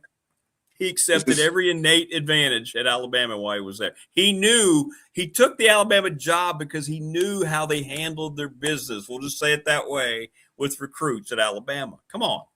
That's why I think when you talk about arms race and sustainability and competitive balance, I'm like, competitive balance, you Alabama in the old era, the BCS era, did not win their division, did not win the SEC title, and yet played LSU for a national championship. We forget those things because we, as college football observers and media guys and fans, we always move forward. I always feel like we can learn a lot from a historical perspective on the game we love or appreciate or we cover. And we forget that Alabama constantly got the benefit of the doubt. And he strong-armed media. He talked to media any old kind of way. And when I say lie, I'm not speaking on jealousy or envy of Alabama. I'm talking about he lied constantly about everything. He tampered with players. Yeah. But you're talking about integrity? Come on, stop it. I know. I know about the guys you talked to during the dead period where you FaceTime the trainer or you FaceTime the parent so you could get in that gray area of, well, I wasn't talking to the athlete. I know about these things. And it's just it's what these guys do. Does he make some points about a salary cap and contractual obligations? Yeah, I mean, maybe one day it'll happen, but yeah. I don't think he should be the guy saying it. No, and he sure didn't mention the money that's going out to these coaches, did he? He didn't have any problem with the coaches continuing to see their salaries go to these unbelievable. I mean, his old school, right, just gave Kalen DeBoer $91 million just because why not, right? Yeah. I mean, my thing is when I saw the Sons of Saturday talk about this donation, and then I saw it trending on Twitter about Virginia Tech. I know a handful of donors, from the show I had with Mike for 3 years. I met quite a few through Mike, and doing different things. I've met some donors. I know Mihil real well. That's my guy. And I always look at some of these men and women. I'm like, man, it must be nice to have 50 million. I know. Just to, I right now I'm waiting on my direct deposit for Victory Life so I can pay some of these bills.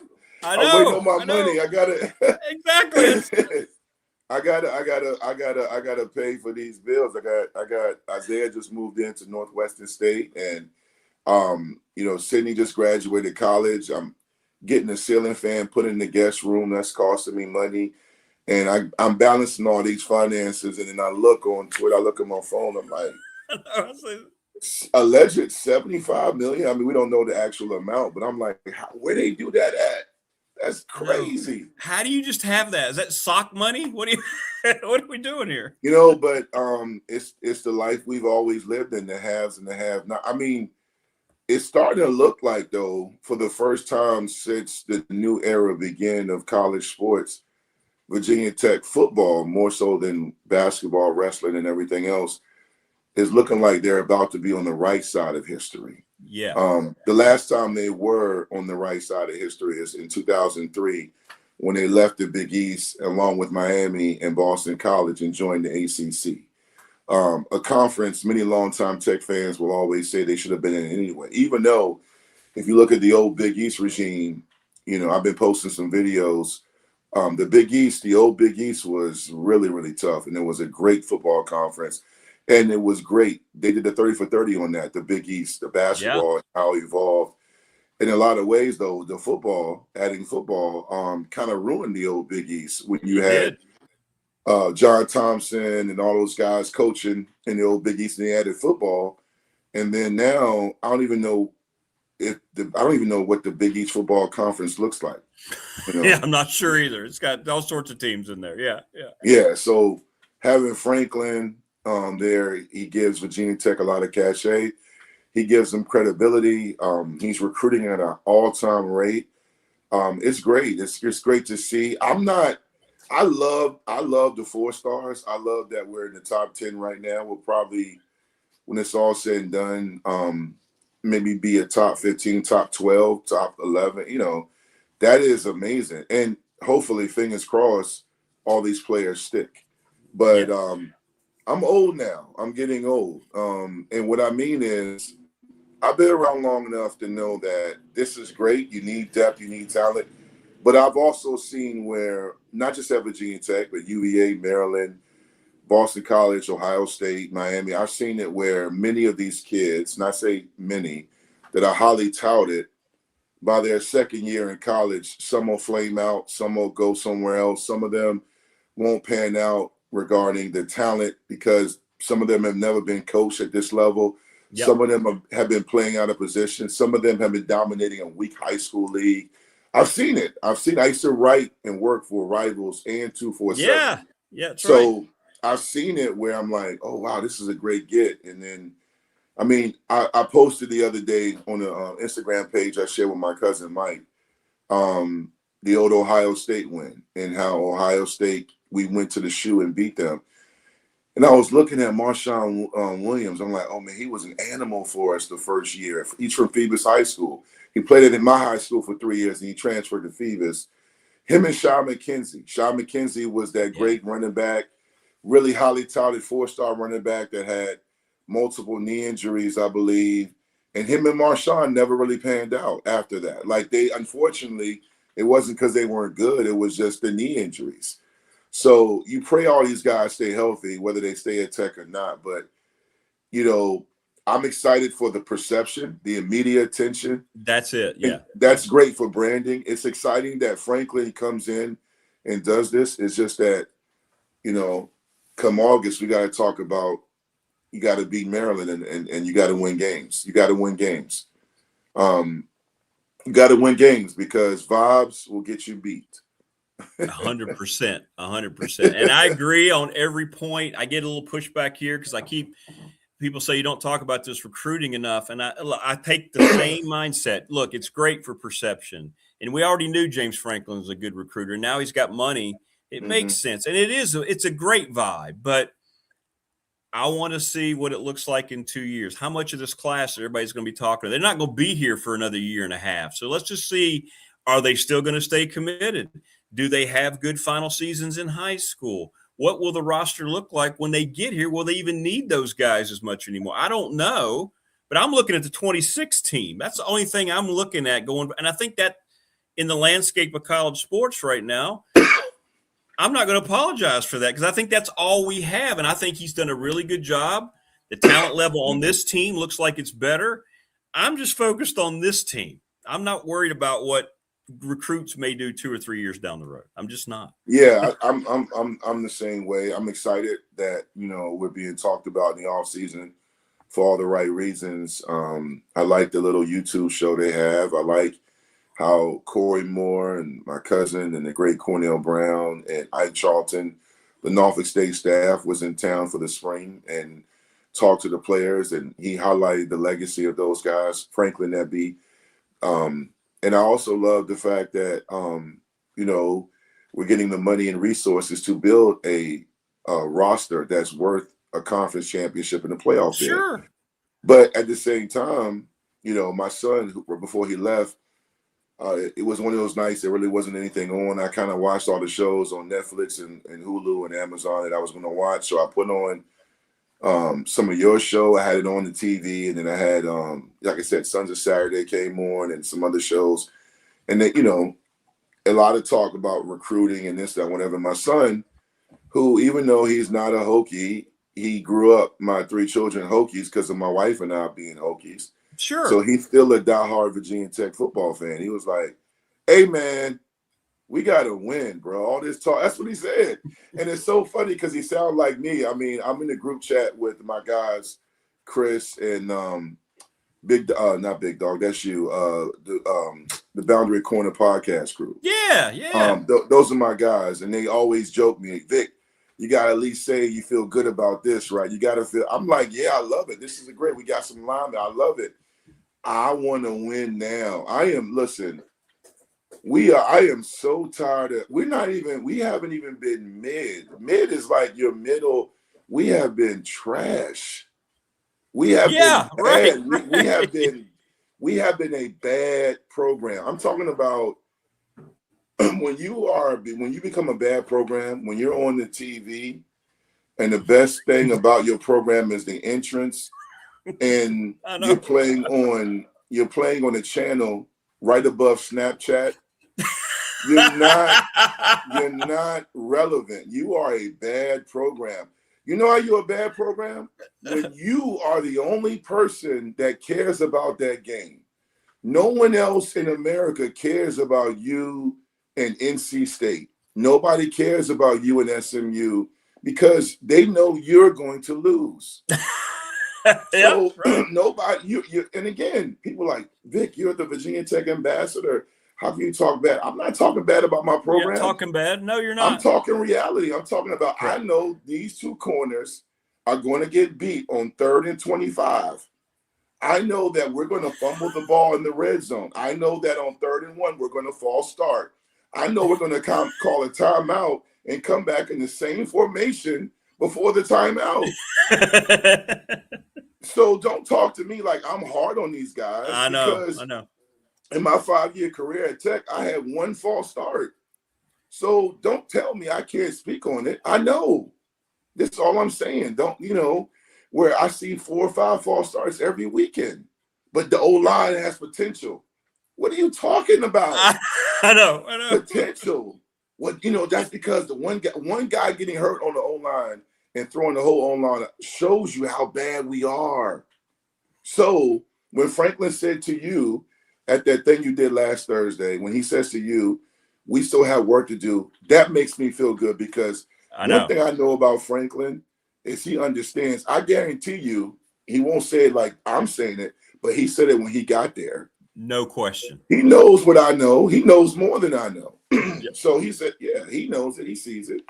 Yeah, you're 100% right. And you critique it and you're honest about it because you love it. You care about it that much. And I hate that type of mindset. Well, you can't criticize your team. You're not a fan. No, you're not a fan because you're just going around going, oh, yay, it's all so great. I don't care if we were 3-9. Boy, they really tried hard.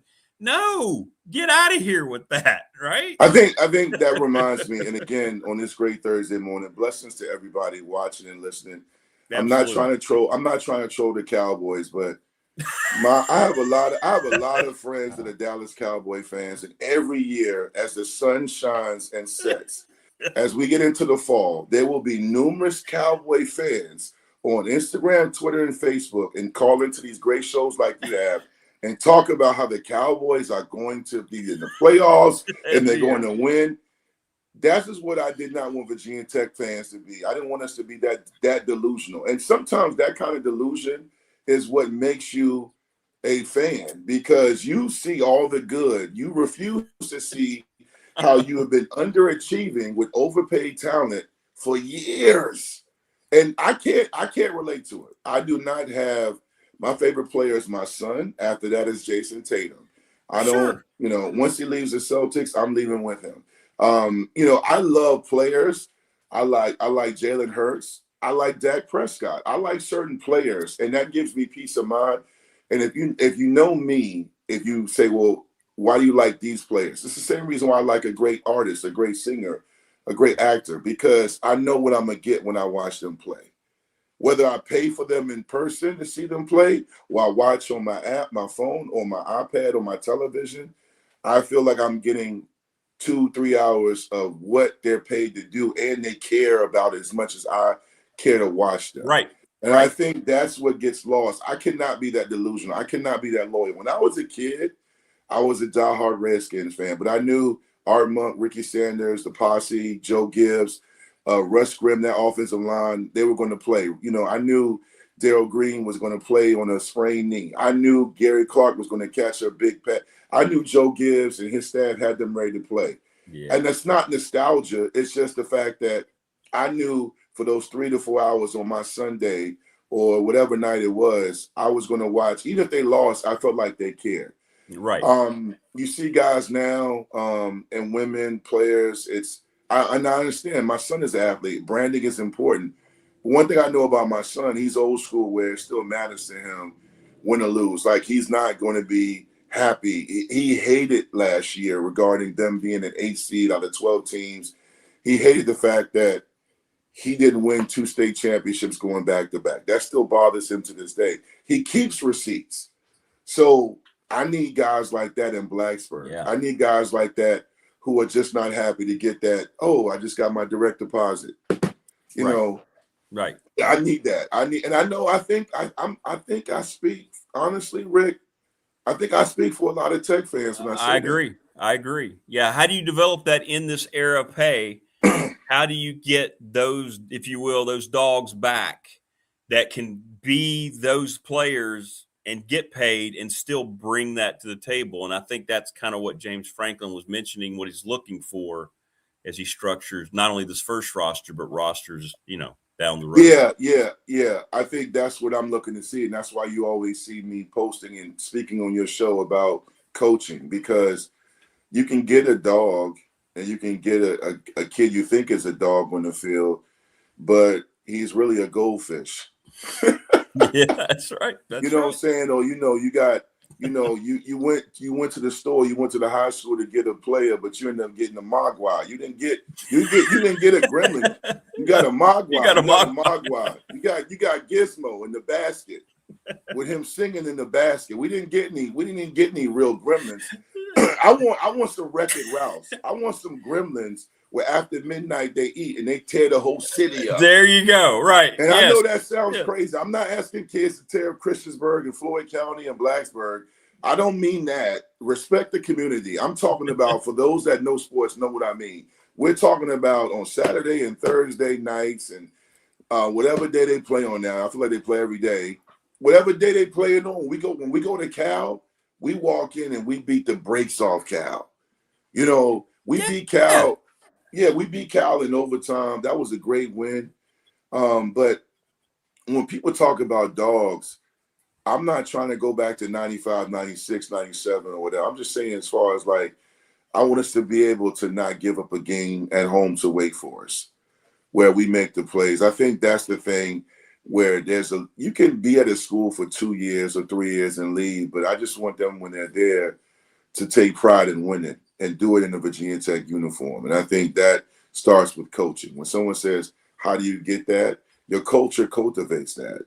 That's why I said to you a handful of months ago on your great platform, I said, hey, Franklin's won everywhere. He has to win at Tech. Everything he did before matters, but it has to matter more here. And I also, in that same segment, said that none of these kids at Tech right now have ever won anything in college. They haven't. I got 3 conference championships in my ring box in my dresser. Right. I don't play anymore. I'm an OG. I'm an unk. So it doesn't matter what I do anymore.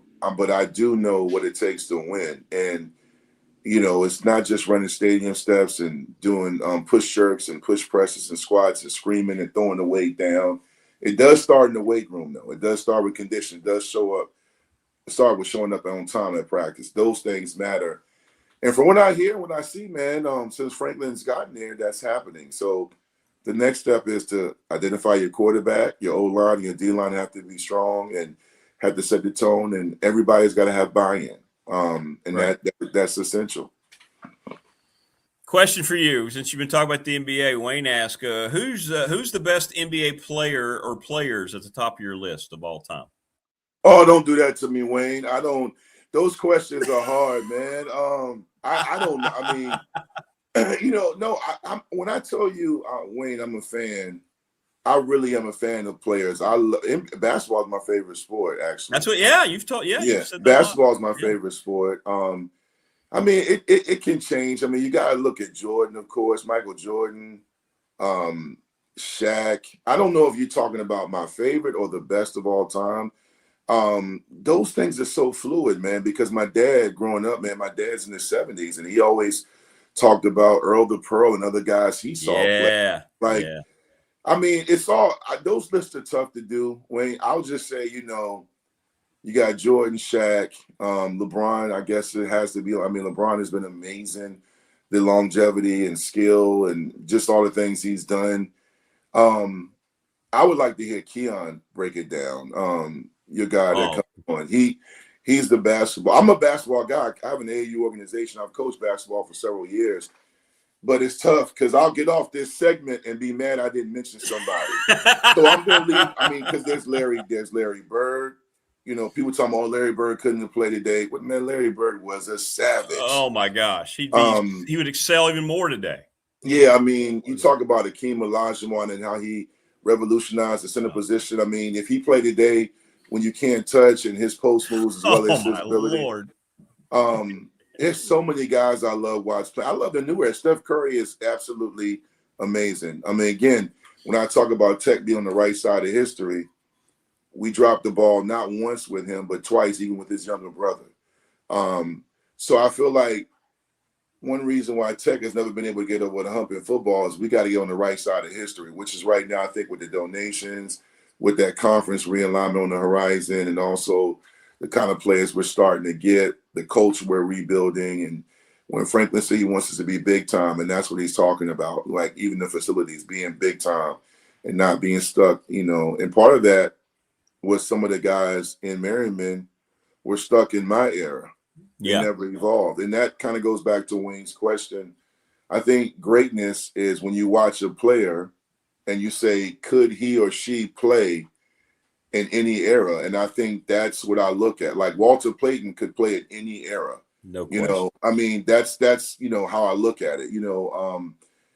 Basketball is one of those sports. It's basketball. The rules do dictate kind of like what they can and cannot do to some degree, but I definitely think a guy like Jordan obviously can play in any area, but LeBron is great too. I think LeBron hurt his image with some of the old school guys because the flopping and the announcement and some of the stuff that the game had never seen before as far as branding and I think people get annoyed by that. I'm not a fan of what the OKC Thunder do. I tell you that. I can't stand all the flopping and falling. Oh, it's terrible. I terrible. hate that, man. Like, play ball. But Wayne, that's an answer you can ask me. A question you can ask me over time every 2-3 months. My list will somewhat change. Because you forget about a guy like Tim Duncan. Tim Duncan won five. No. He won 5 championships. He had a great career at Wake Forest. And then he just showed up every day, man. He was amazing. You know, some people say he was born to watch. I like winning. You know, it is what it is. You know, winning is boring. Sign me up. I'm gonna be bored all the time. But those questions are tough. I don't know, man. I gotta evolve my list, or at least look at it. Yeah. I got one more unfair question. I got one more unfair question for you before we go. You ready? You're gonna hate this one. Outside of your own family, who is your favorite Virginia Tech Hokie football player? Outside of my family? Oh, somebody, outside of your family. So they cheated. Your favorite? I was gonna say Mike. Mike didn't. I know. Oh my God, that's the toughest question I've ever had. That was after, you know, that's the toughest question since my wedding day, man. Sorry. No, I'm just playing. Shout out to my wife. Oh my gosh, bro. Like, I know. Oh my gosh. Because I mean, I that will change every day. Because you got guys like Myron Newsom, my high school teammate linebacker that played at Virginia Tech. I love watching Macho Harris. Macho Harris was must-see TV. Oh my God, Antonio Freeman comes to mind. Oh, why would you ask me? Oh, I know. I'm sorry. I tried. Cam Chancellor. I think although Cam was fun to watch, probably more in Seattle, but he's one of my favorite guys. Tyrod, definitely. If I was on a game show, I would probably say Tyrod Taylor. Tyrod Taylor also played at my high school. That's mine. I think Tyrod Taylor is class personified. You hear stories about how he talked to the lunch ladies, how he helped clean up after lunch, you know, in the dining hall, how he talked to kids, took pictures, and he was clutch. You know, you think about the what ifs. If he takes a red shirt and they don't burn that red shirt against LSU when he came in and scored their only touchdown, I feel like he comes back for that 5th year and Tech makes it to the national championship, or at least they get in the conversation and get close. You talk about 3 conference championships. You talk about the comeback against Nebraska where, you know, he drove them down the field. The offense was inept the entire game. He throws a touchdown pass to Darrell Roberts with Adonica Sue hanging on his jersey. He also had that great run against Florida State where he was 2-1 against Florida State. And the one loss he had, he got hurt in the first quarter. So that's really not on him. It doesn't count, yeah. He beat Florida State twice, and one of them he had a 3rd and 34 where he ran and picked up a first down. You talk about going 4-0 against UVA. You talk about that great performance against Florida State in the ACC championship game. He also beat Nebraska at night. He was undefeated against Miami. He beat Miami in Miami for a big ACC showdown, 31-17. You can make an argument, and I've had this debate just to have fun debates. You can make an argument with him and Mike when it comes to like impact on Virginia Tech football. Because again, we know Mike is the GOAT, but however, to have 3 at conference championships, to be the player of the year in the ACC, and to do what Tyrod did. So that question, I hope it's answered. Right now, is Tyrod Taylor. But do not crucify me when me and Rick do our show and one of y'all asks me again, and I say it's somebody else, you know, because there's so many guys. I think that's what makes being a fan of a program like Tech when they're really doing well, even when they're not as good, fun. Because, and you just talked about in your last segment, that's the hard part under this new era where I can fall in love with a receiver or a lineman, and he'll be there 2 years, and then he'll be at Syracuse the next 2. And that's the hard part. But that's why I'm in love with Virginia Tech. I love Tech. That's my school. I love everything about Southwest Virginia as far as my time there. So But right now, guys, in the IGMA segment is Tyrod. Tyrod, he's just a great person too, man. I would go and take my kids. I have pictures with him with my children. I interviewed him when I was a writer for 247 Sports. He's just a phenomenal person. Quietly, he's had a great career. People think, oh, well, he's not Aaron Rodgers, he's not this. That guy has been in the league a long time, and he's serviceable where he comes in. He can give you a 4, 5, 6 game stretch. He also took the Buffalo Bills to the playoffs where they hadn't been in 20 years, and he was a Pro Bowler that year. Right. The problem is his timing. Every time he became the guy, you have a guy behind him where the Cleveland quarterback became the guy. And then, when he was in Buffalo, the kid that's there now was right behind Tyrod. They drafted him. So, anyway, Rick, thanks for letting me jump on today, man. No, it was great, man. And speaking of, we talked about our show, DV, if I can get this right. You like this. Here's our logo. Can you see that? Yeah, I can. What do you think? Yeah, man. You got me looking. I got me looking. I'm about to go hurt somebody. You're getting ready to go. Wayne came up with the basic now. Wayne, got to give Wayne credit for that. He came up with, look at you. You're right. I mean, there's not a defensive lineman who stands a chance.